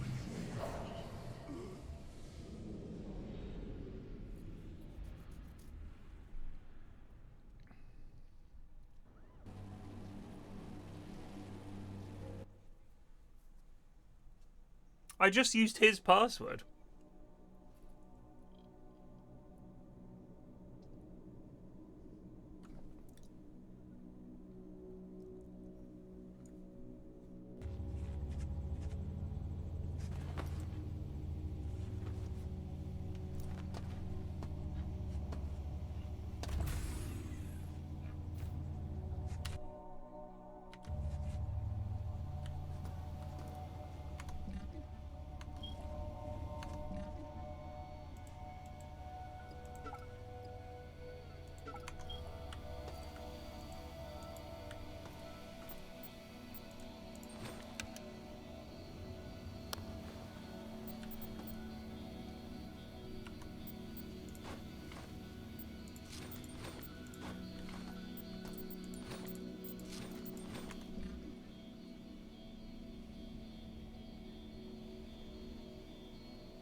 Hold right alt.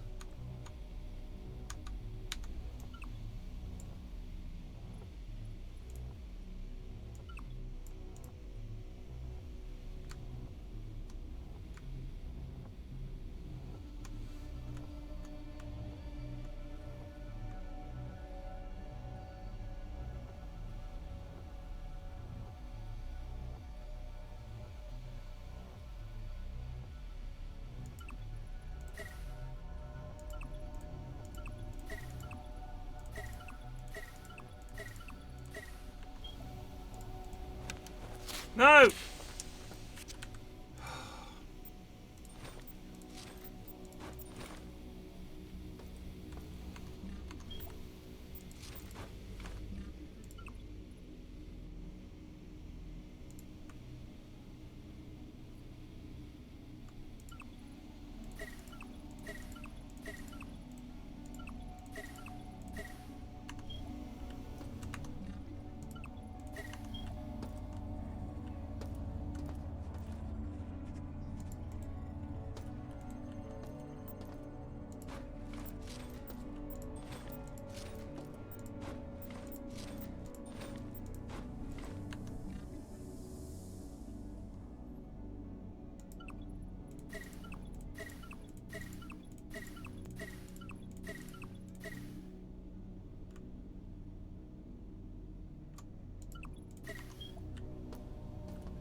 We got someone!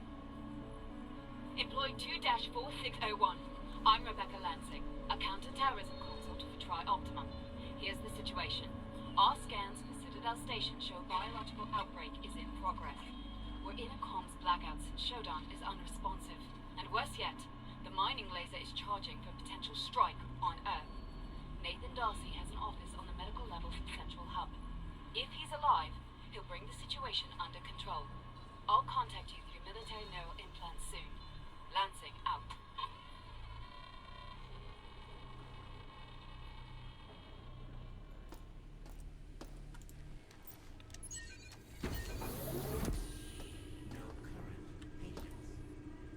Medical beds need cleaning. Oh shit, the bed.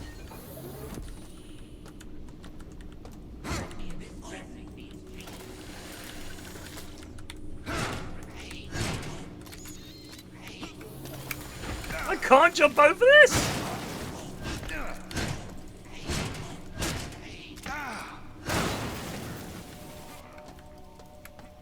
So I can jump 1 inch. Okay, noted.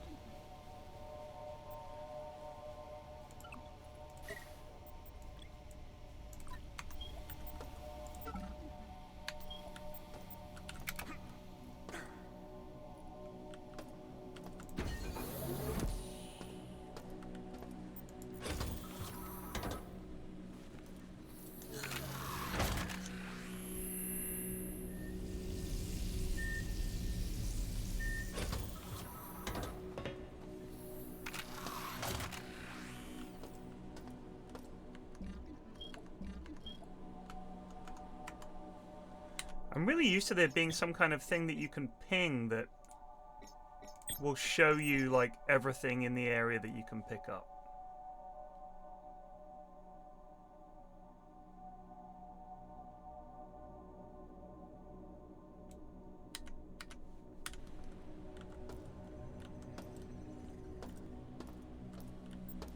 The textures are really old school.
This is honestly, the color scheme and all this is very similar to the original. And I don't know if that's in a good way or not.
God, that looks utterly shit. That was so shit. Oh dear. Welcome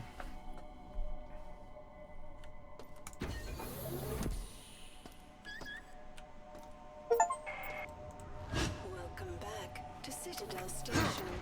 We hope your somnolent healing stage went well. Today is the 6th day of November, year 2072. You are currently in the healing suites, located on the 1st level. Level 2 contains the research laboratories. 3 houses the Department of Maintenance. And the storage cells are on level 4. The flight deck is on level 5. Level 6 holds crew facilities and executive suites. And level 7 is systems engineering. Level 8 houses the Department of Security. The bridge is located on level 9, and energy systems. All levels can be accessed by the elevator in Alpha Quadrant. We hope you have a pleasant stay on Citadel Station.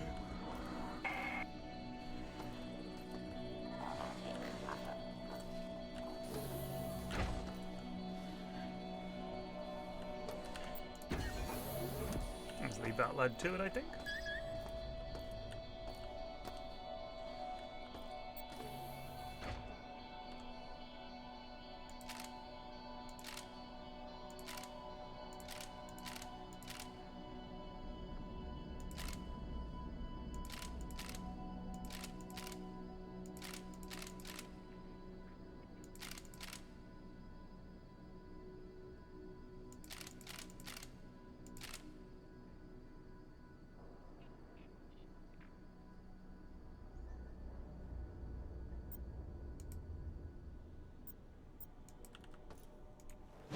Whoops.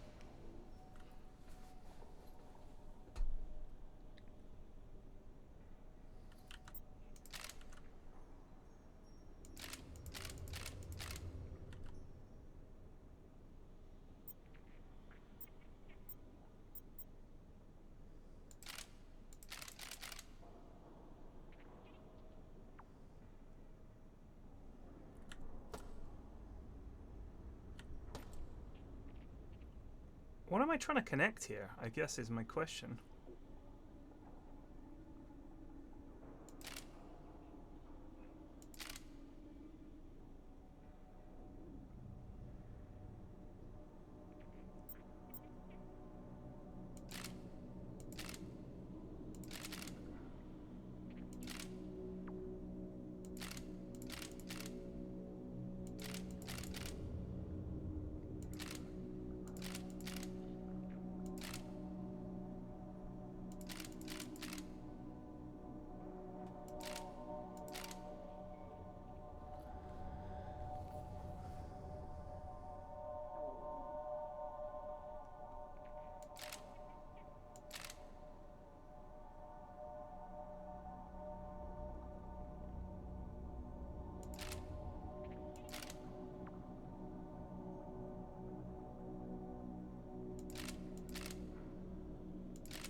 The two red squares. Are they not connected?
God, I'm stupid. The wire has to go into where the rectangle is on the square.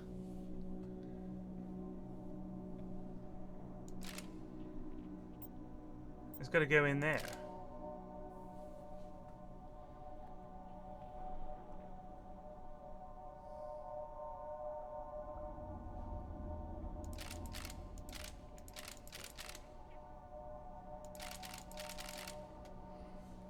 Whoa.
So that comes out, comes down. The thing is, it's not just the red squares, it's these lads as well.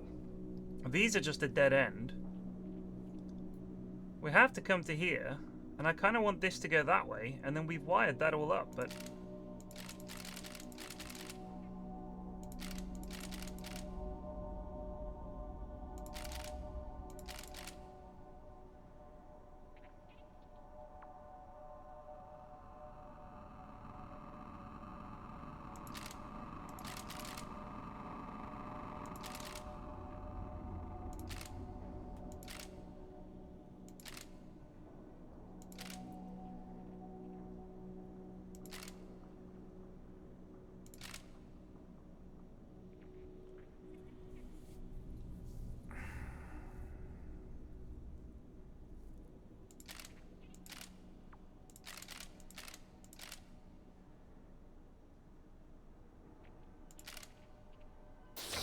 Huzzah!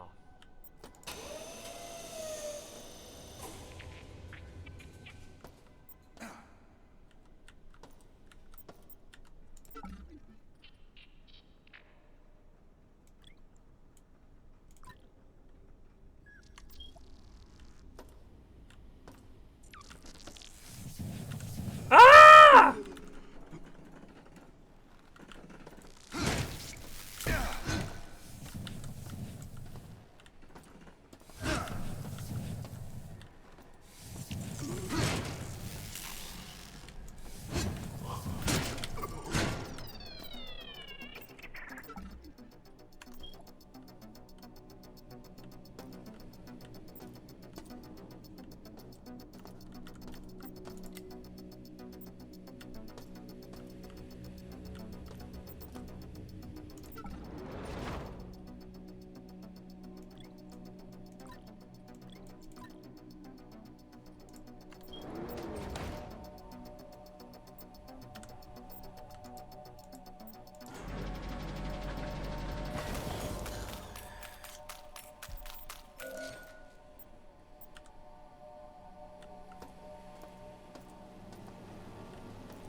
been here, haven't we?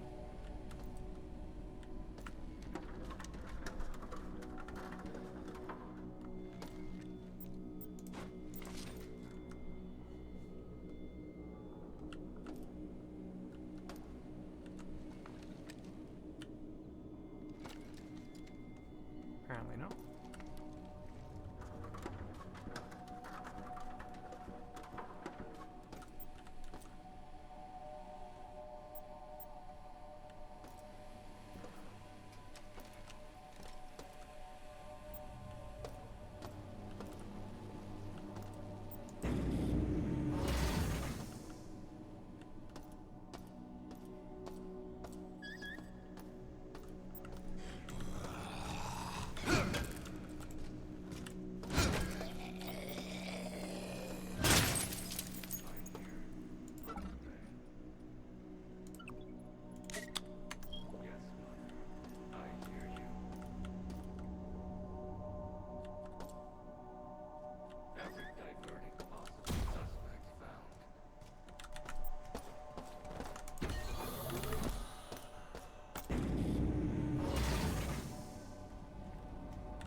I'm dead!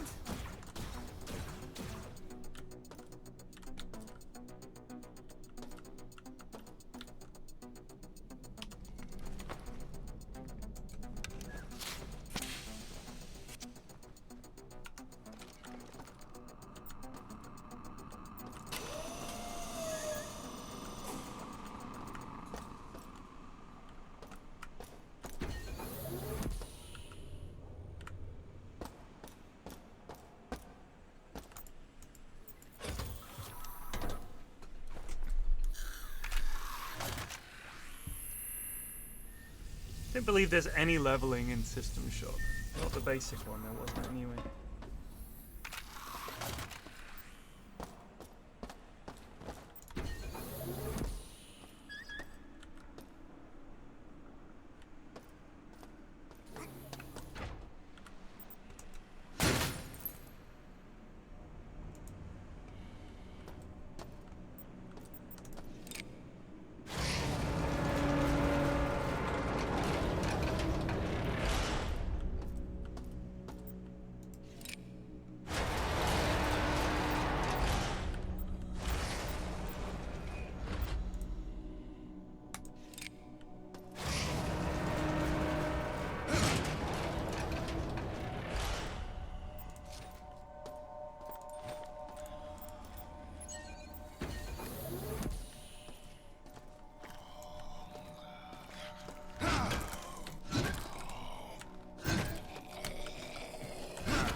Shit.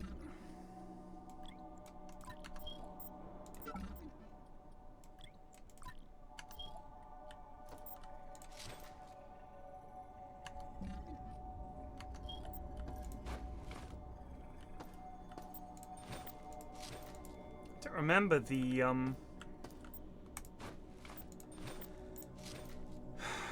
recycler thing, but I'm sure it was in the game. Sort of crap they had in the 90s in games. You know what would be fun is if you had to pick up shit and take it to a fucking recycling station.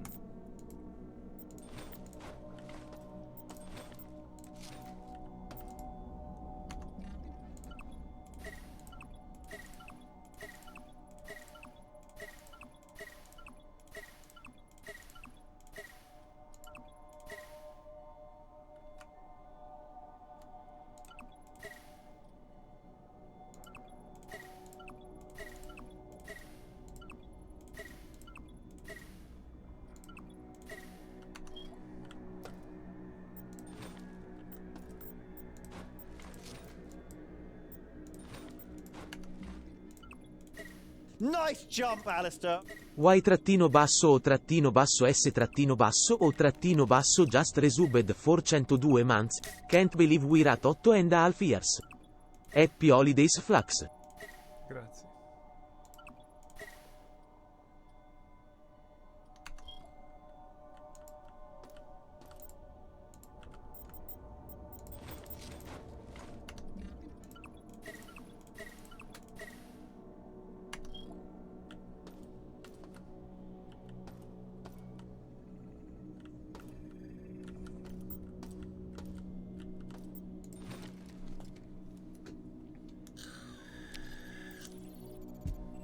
Have a good Christmas.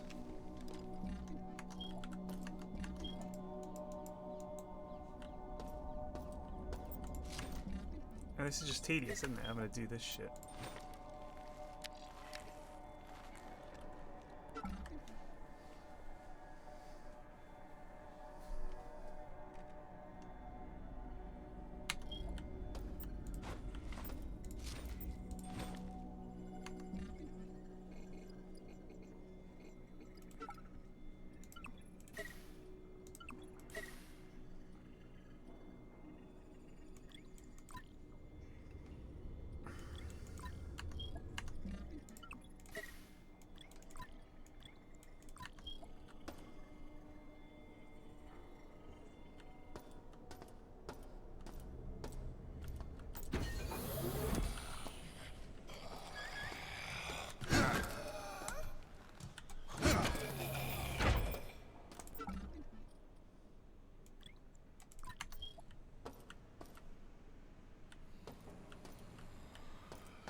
Nice jump, Alistair. Psycheron just resubbed for 18 months, good old face bashing fun. Can't beat it, or can you? You're hearing this. We have set up an operations base to assist in resisting Shodan. Come to Beta Quadrant. You will find the medical research vaults have been turned into a radioactive trench. If you are coming in from Gamma, our guards will extend the bridge for you. You can also activate the bridge using a nearby wiring panel. Any humans that can hear my voice, come to Beta Quadrant and make a stand against Shodan.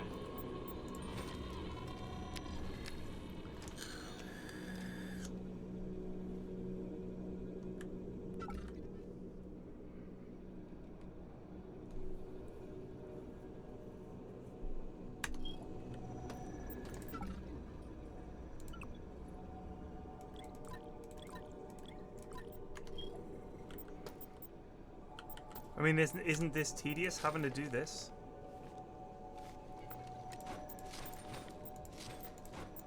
Is there no better way? Do I really have to do this every time?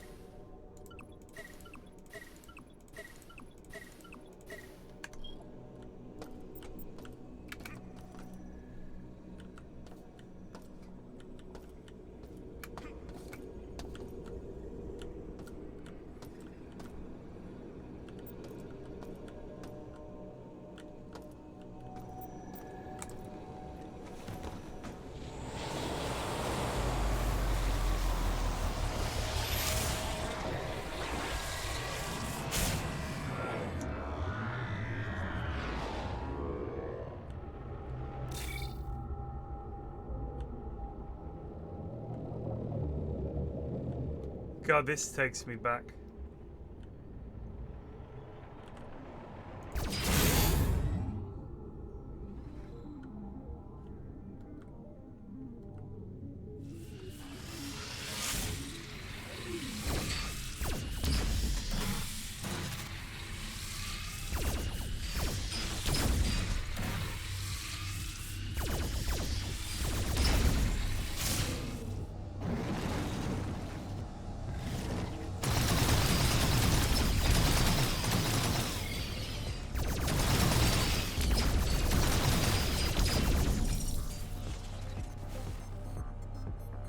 Used to be substantially different.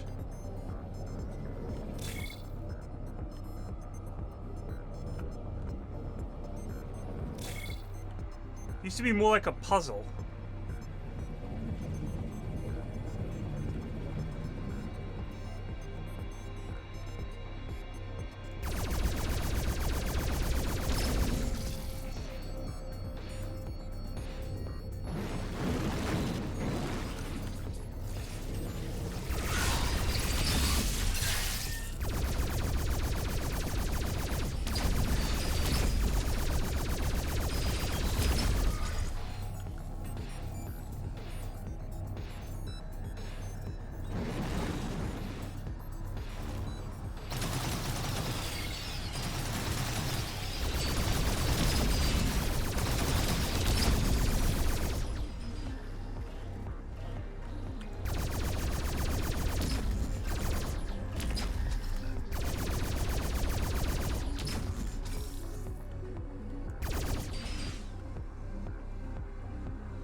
Hello?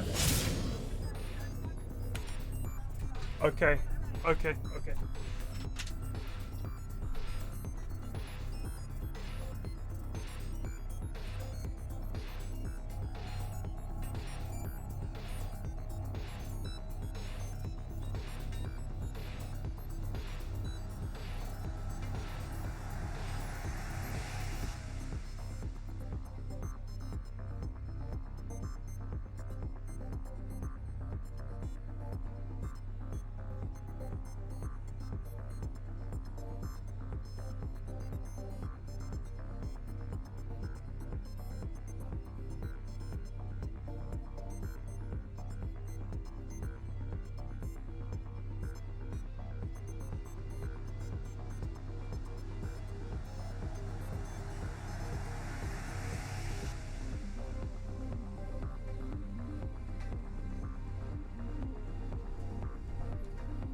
God, I wish I could turn this off.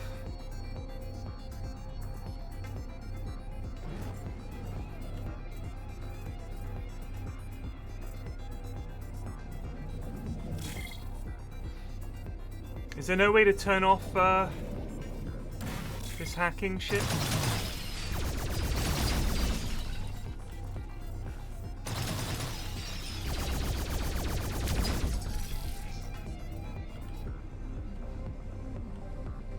I don't know where I'm meant to be going here. I think I'm just wandering about.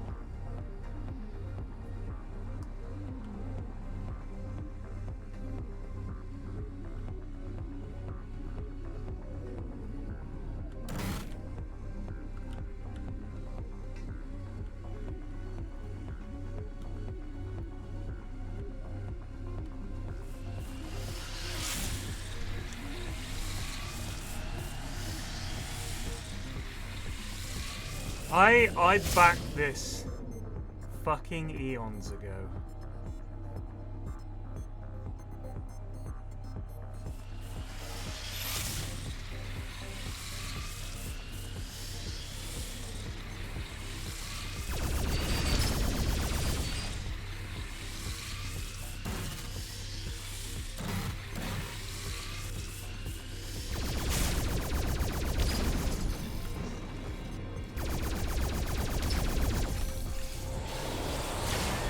Oh, I pressed the wrong button.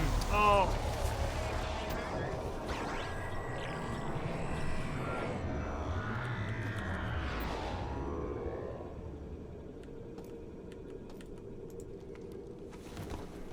I fucking pressed T.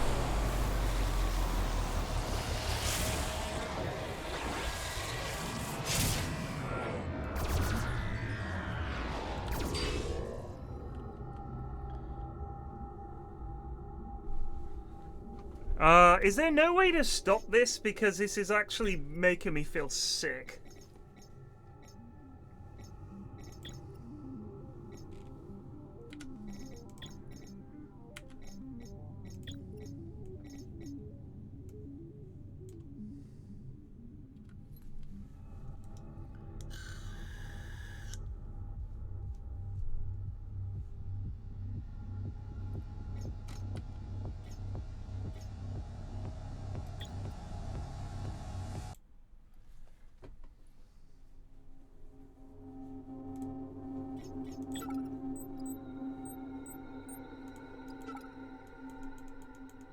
There's no way to turn it off.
Vomit-inducing.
Wow, the Twitch bitrate really cannot handle that.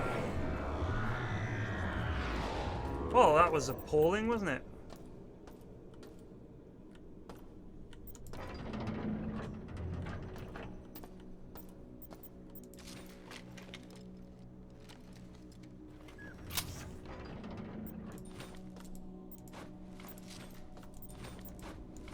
By the way, don't enjoy the guns too much.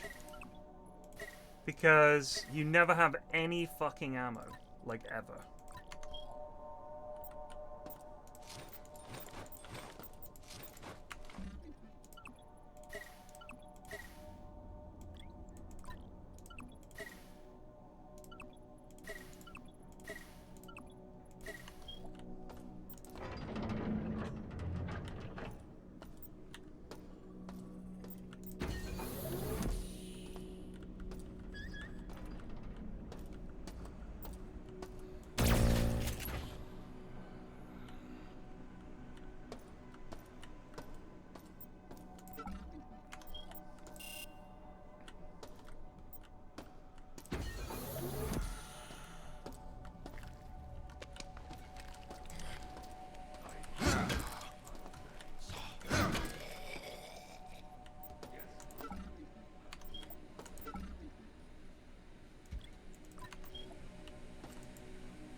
Oh, this really is true to the original.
Well...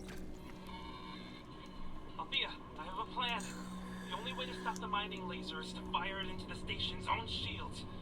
I barely made it to my office, so you'll need to get up to the research level, get isotope X-22 for the shields, and get the safety override code for the laser in the research library. Head down to the reactor and use X-22 to power the shields. The laser can be fired from the research central control after you enter the safety override code number 2. Ha! Unlucky, Nathan. Nice jump, Alistair. Duelu just resubbed for 1 month. Thank you.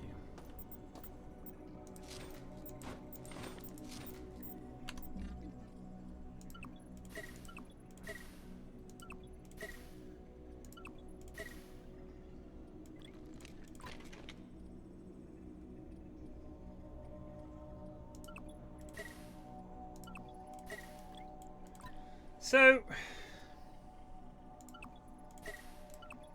this is really very similar to the original. And that's not a good thing, because the original is a very old game. And they've stayed true to a lot of aspects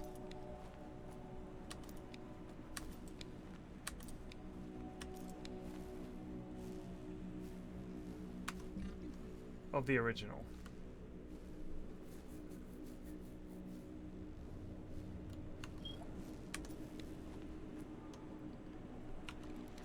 Like, they just have. It's sort of like the same color scheme, the same graphics, if they've just sort of jazzed it up a bit. But there are certain design decisions that I think if I were making a game now, I would not take. One of them being, I would not make you,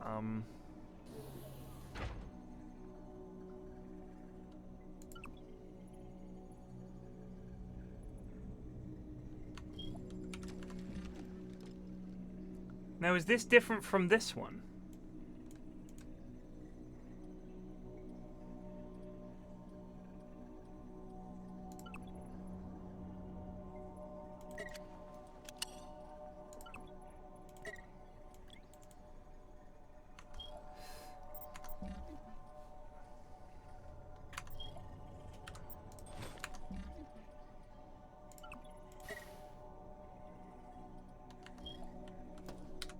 Still making me feel a bit ill.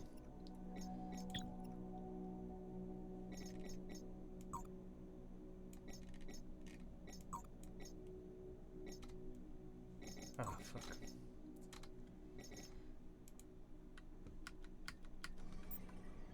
Now that's such a wide FOV, my god.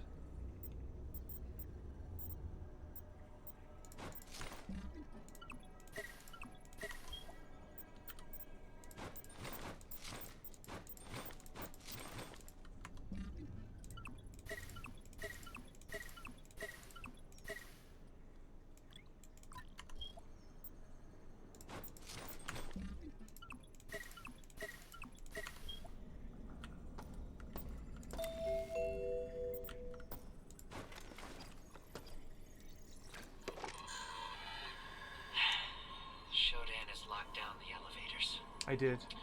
Mira says if we can lower the security on the level, we'll be able to gain access to restrict areas and get the lifts moving again. She says smashing cameras and taking the medical CPU nodes offline will help, but I don't see the point. This thing is everywhere.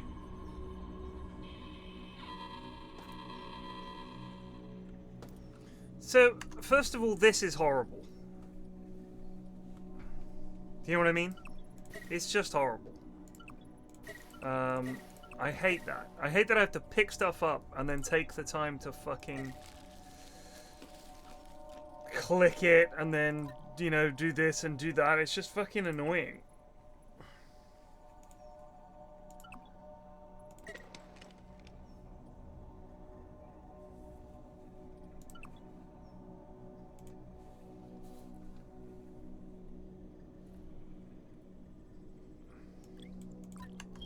The scrap system is annoying.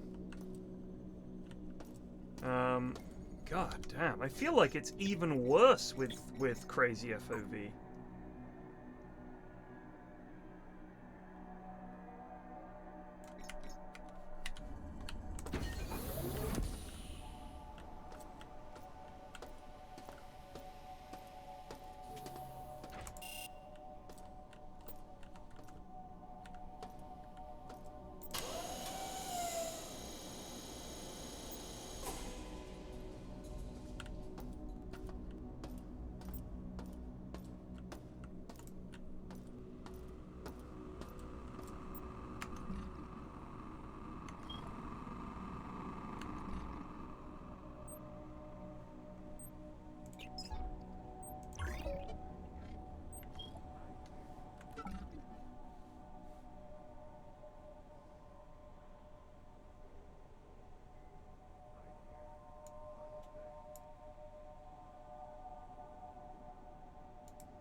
It's 1:20. It's definitely not the evening.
Supplies from the west wing of medical cost us Hansen and Rains. At this rate, we're dead in hours rather Yeah, I than mean, days. Starfield might be great once all the mods come out and stuff. We're going to rush the access corridor that leads to the bridge and take down Shodan.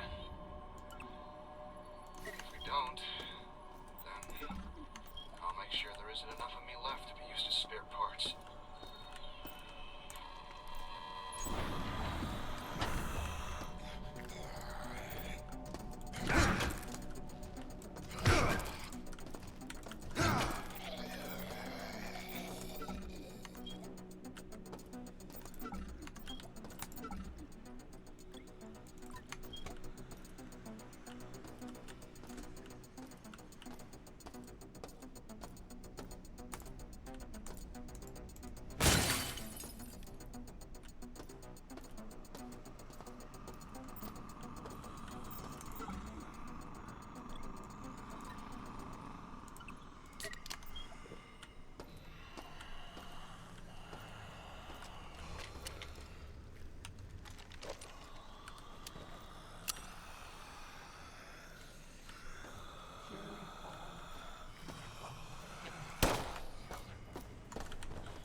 Thrilling.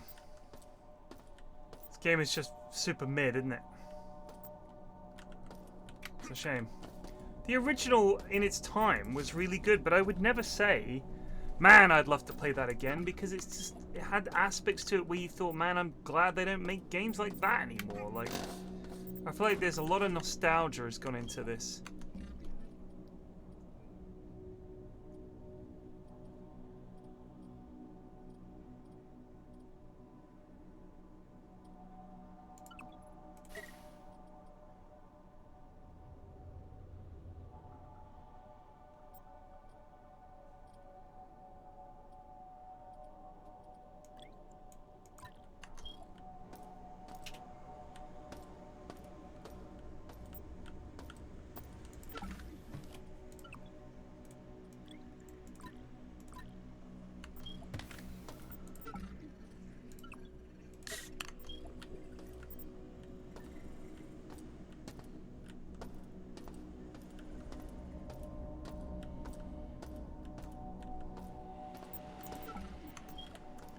You know what I mean? Oh man, remember System Shock? Oh, I love that game. But I don't know if I'd want to play it now. Do you know what I mean? Maybe you guys think I'm being harsh, but I just feel like I don't know if I do want to play a game that came out in the 90s and has all the problems that games made in the 90s have.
Krispy Kreme milkshake.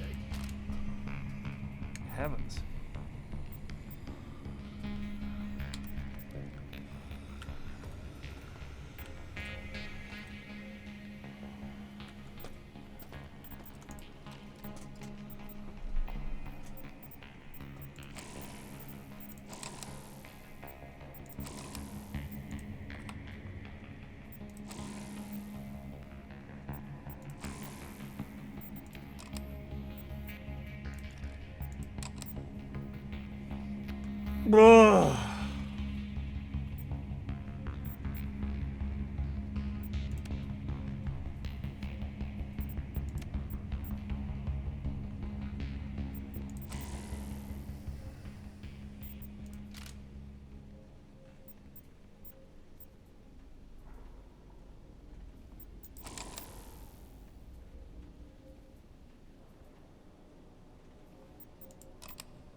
I don't really know what I'm meant to do with this puzzle.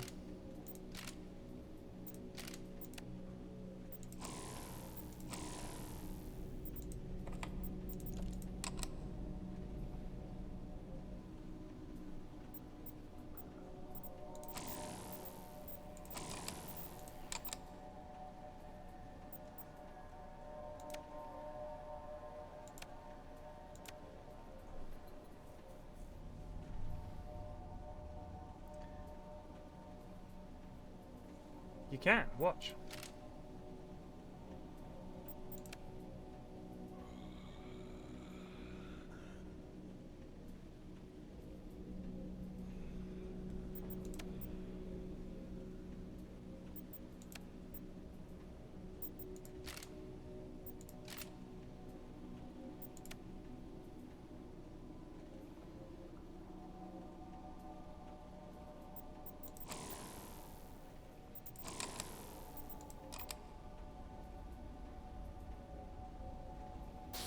Hey!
I think the fact that you can't stack ammo in more than stacks of 10 is kind of fucking obnoxious.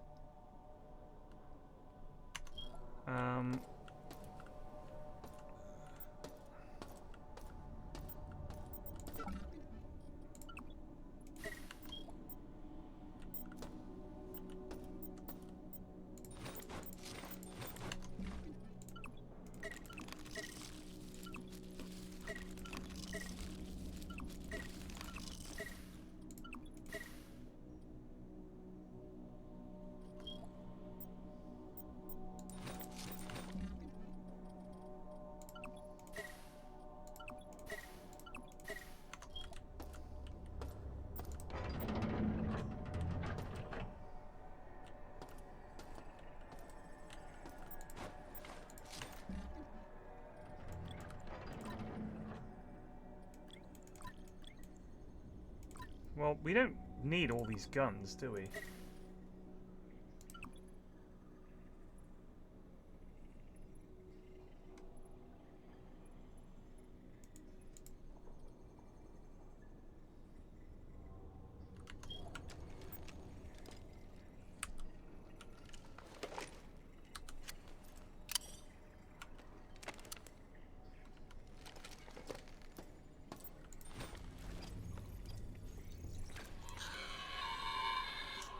Status report.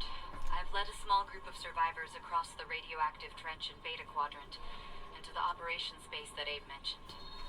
Being the highest-ranking manager present, I sent Keith and his group to look for supplies. Darcy is working on a plan to disable the mining laser from his office on research. No updates from him yet.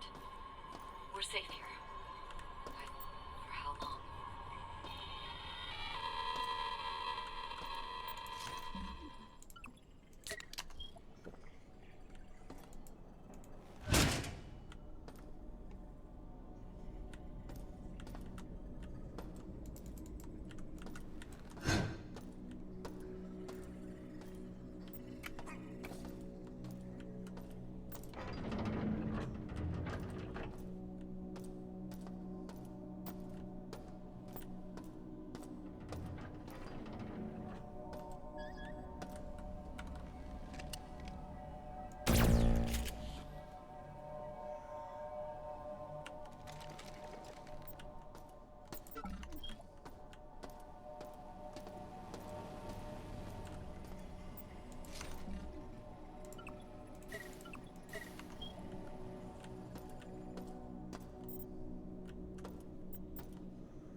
Todd got separated on the way back. Carl watched on a security monitor as Todd was dragged into a region bay only to come out as some cyborg. Carl marked the room with the word "here" before he ran. We have 20 people left. Supplies are low. If we don't push forward, we're dead. Maybe someone else should have been in charge.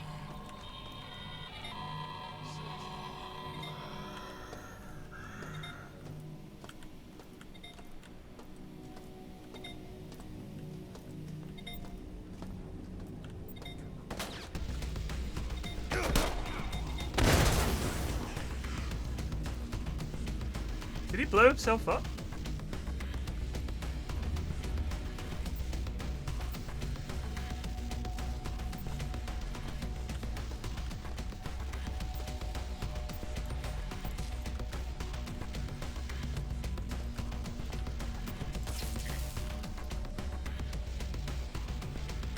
I think the elite cyborg blew himself up. This is a remake of the original System Shock. It did indeed come out earlier this year. Let me have a look. Let me check my Nightdive Studios. So, going back to the very first email I had from Nightdive. Thanks for backing System Shock. This was in June of 2016. I backed it. So about 7 years later, they produced this. It is not particularly hype. If you're a mega fan of the original System Shock and you're like, I really want to play pretty much that game again, Todd got you're the in luck. combination for the armory on medical. It's 7:05. Once we're armed, some of the survivors want to head for the flight deck and escape. Others want to try for the bridge. They think that if we can take Shodan offline, we can retake the station. I'm heading out to lead a group on Darcy's plan. Together we will beat this.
What I need is a recycler.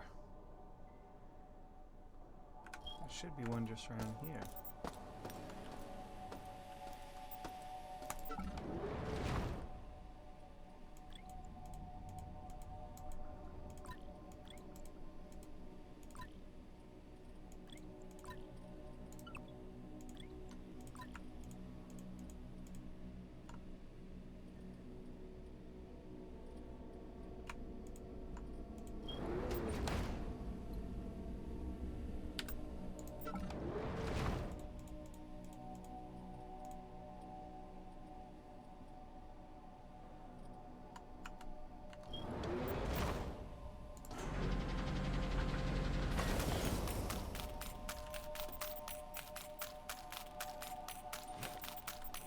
I mean, this is tedious.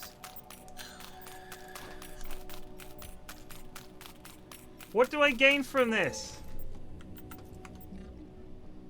I mean, it's got the standard inventory management bollocks, which is just annoying. From the looks of it, I can't recycle guns that I don't need.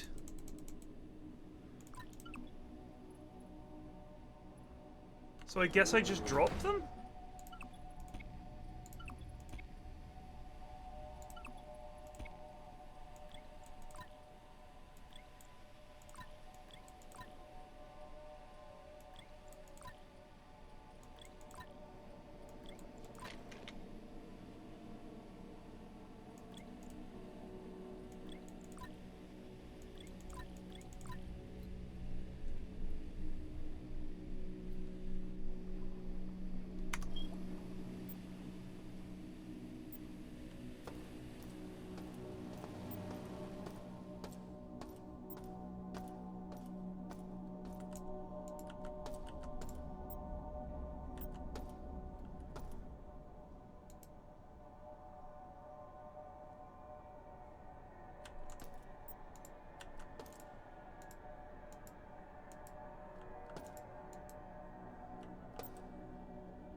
Are you having me on?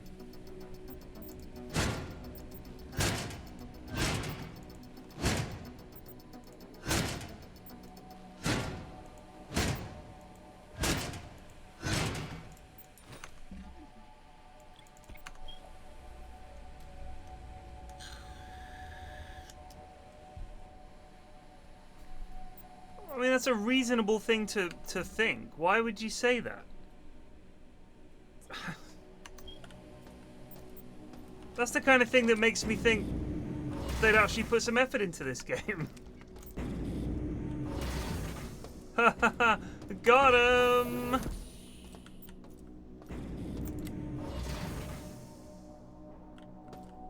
Jesus.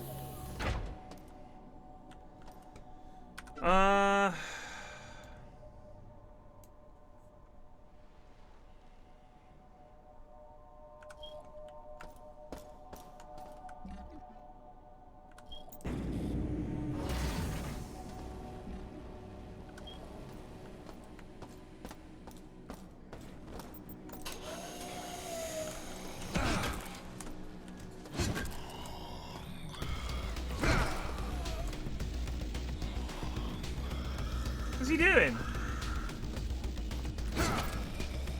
was flipping me off or something.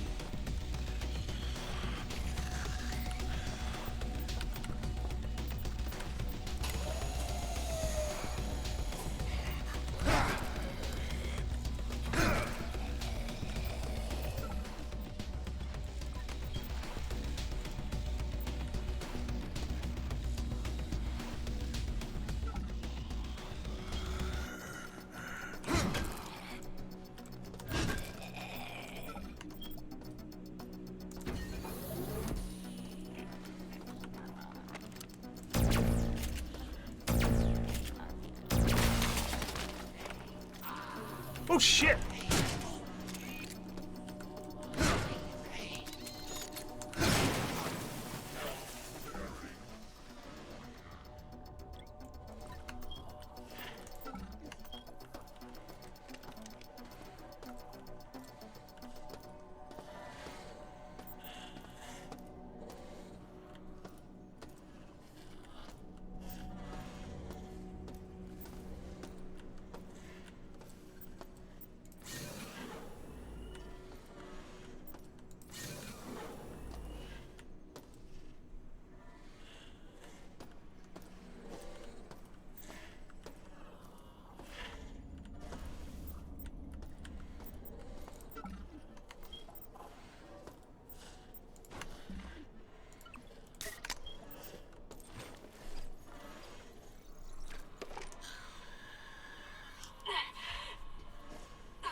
I'll try.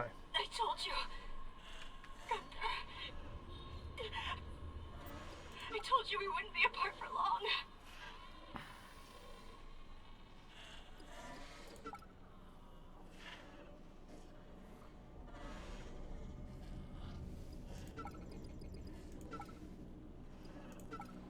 How many credits do I have? How can I find out how many credits I've got?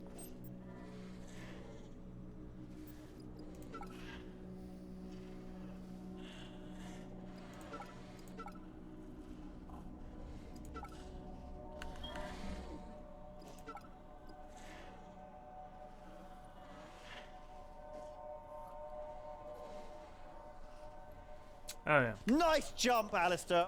Sara-bet just resubbed for 84 months, 7 years pride give.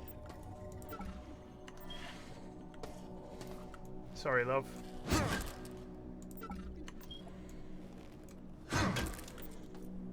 Can't have you coming back.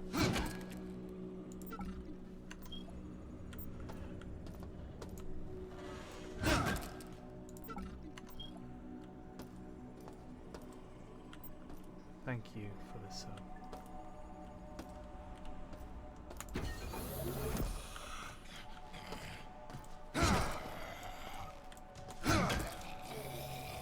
Sick to death are you lot.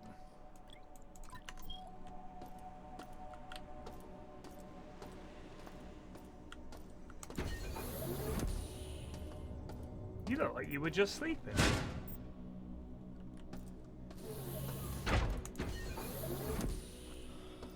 I just want to charge up and get full health and that. Oh, fuck off.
magnetic pulse cartridges. Don't have any of those, mate. I just want to find my medical suite. That.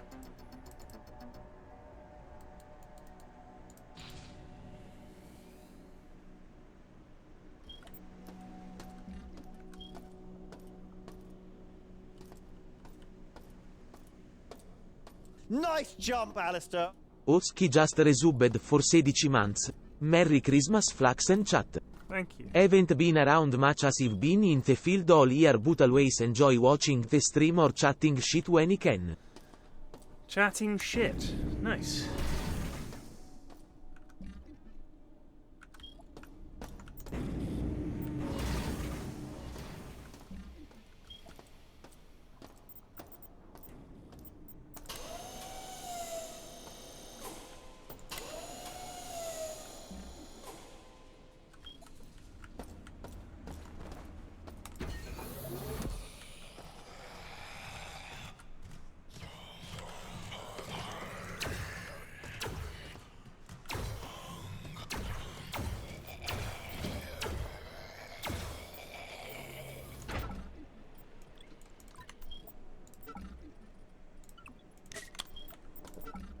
You don't get any XP, so this is all just kind of fruitless, isn't it?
That room.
hate having a fanny about over every bullet. I really, really hate it.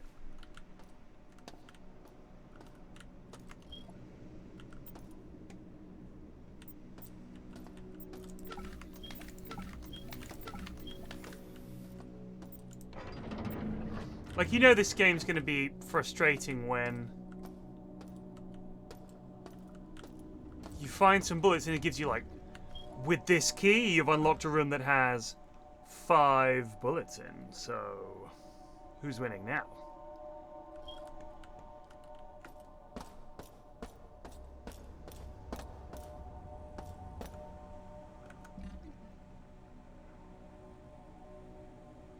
I want to go across those bridges. I guess it's this way and left. Snacktron does not provide calorie counts.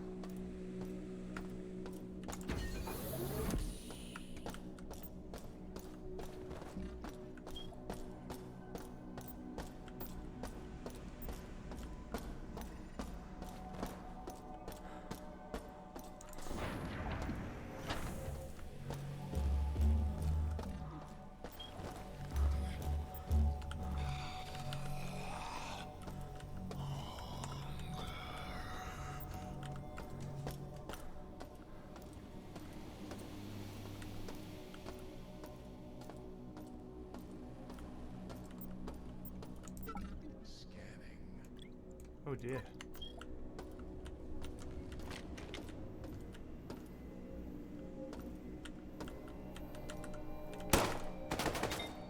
Searching.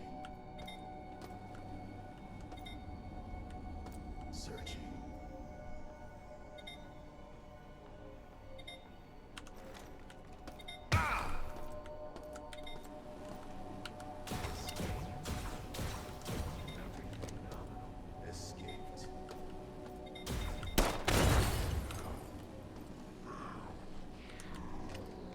Searching.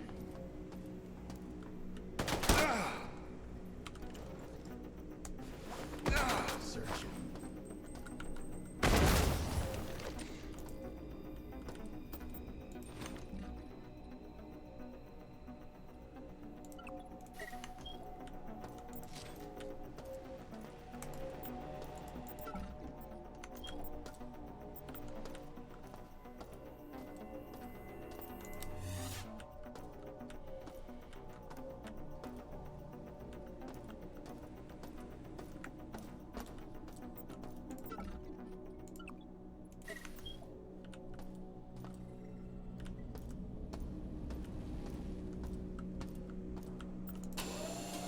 Oh fuck.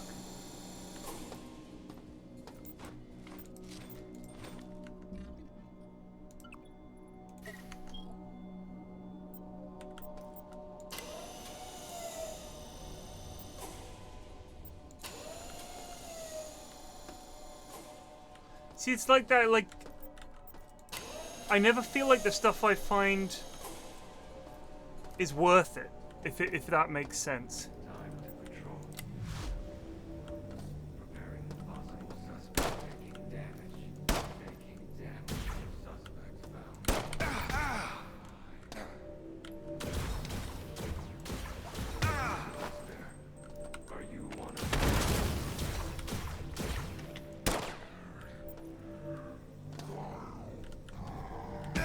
Ah!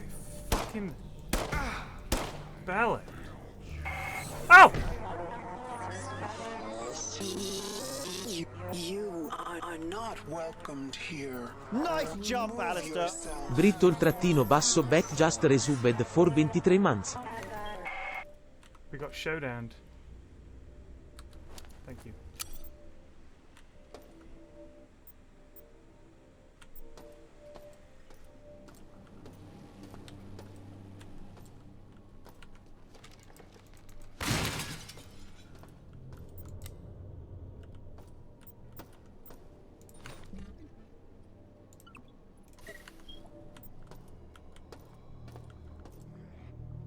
All right, boss.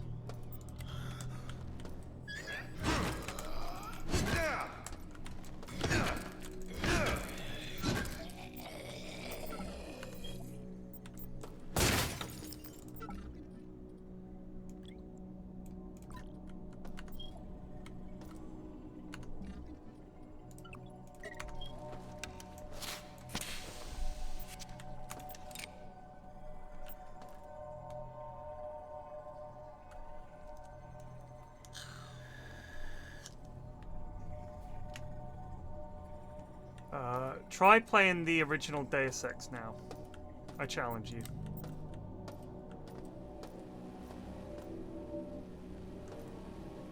Again, the nostalgia is very strong, and people are like, "Oh man, it was amazing," and then you try playing it, and it's just fucking shit.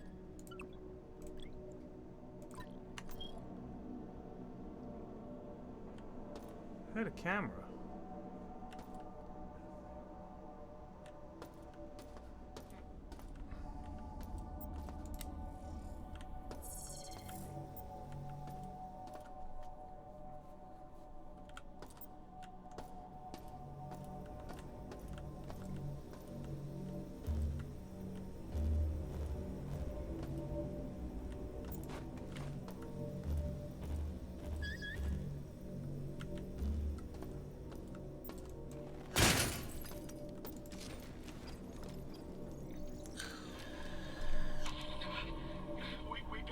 Regeneration room's working again. I cut Shodan's connection to the medical CPU, and that allowed us to fix the cyborg override protocol it's installed without having to worry about it reverting. Yeah, looks like you won't come out of cyborg once the regeneration bay console has been accessed. It's too late for too many. But if we...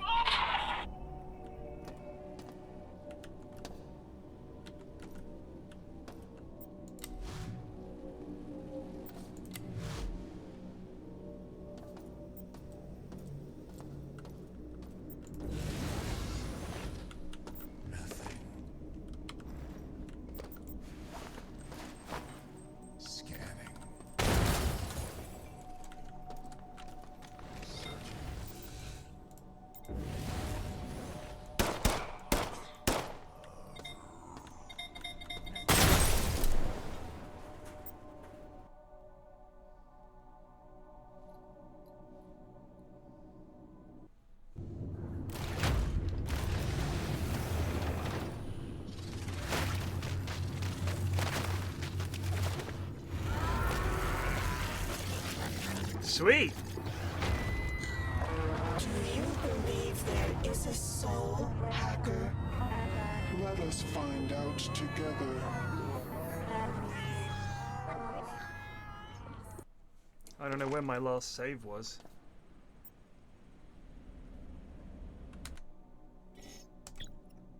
And I'm done. It's not very good. It's just not fun.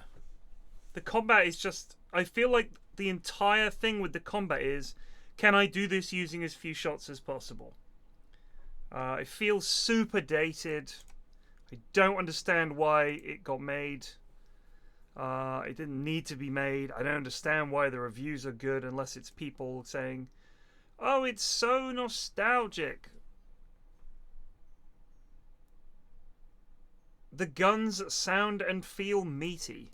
Says Hologramics. Let's see what other games this guy plays. Oh, he liked Dying Light. Featured games. Spyro, Dead Rising 2, Half-Life, Duke Nukem 3D, Dying Light. I mean, I'm sorry, bud, but if you're playing this and enjoying the game, I don't know what to tell you. It's super basic.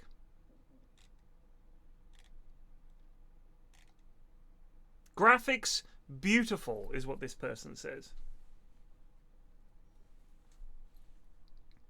It's too similar to the original. It's too similar to the original. The original genuinely did feel scary. This doesn't. It just feels a bit boring. Nice jump, Alistair. KFMD just resubbed for 34 months. Boys. Afternoon Flux, chat. Good afternoon. Yeah, I heard that. Who was talking? Someone mentioned it in chat the other day. They were like, "Oh, did you see it got bought?" I was like, "Oh, you never know. They might turn it into something good."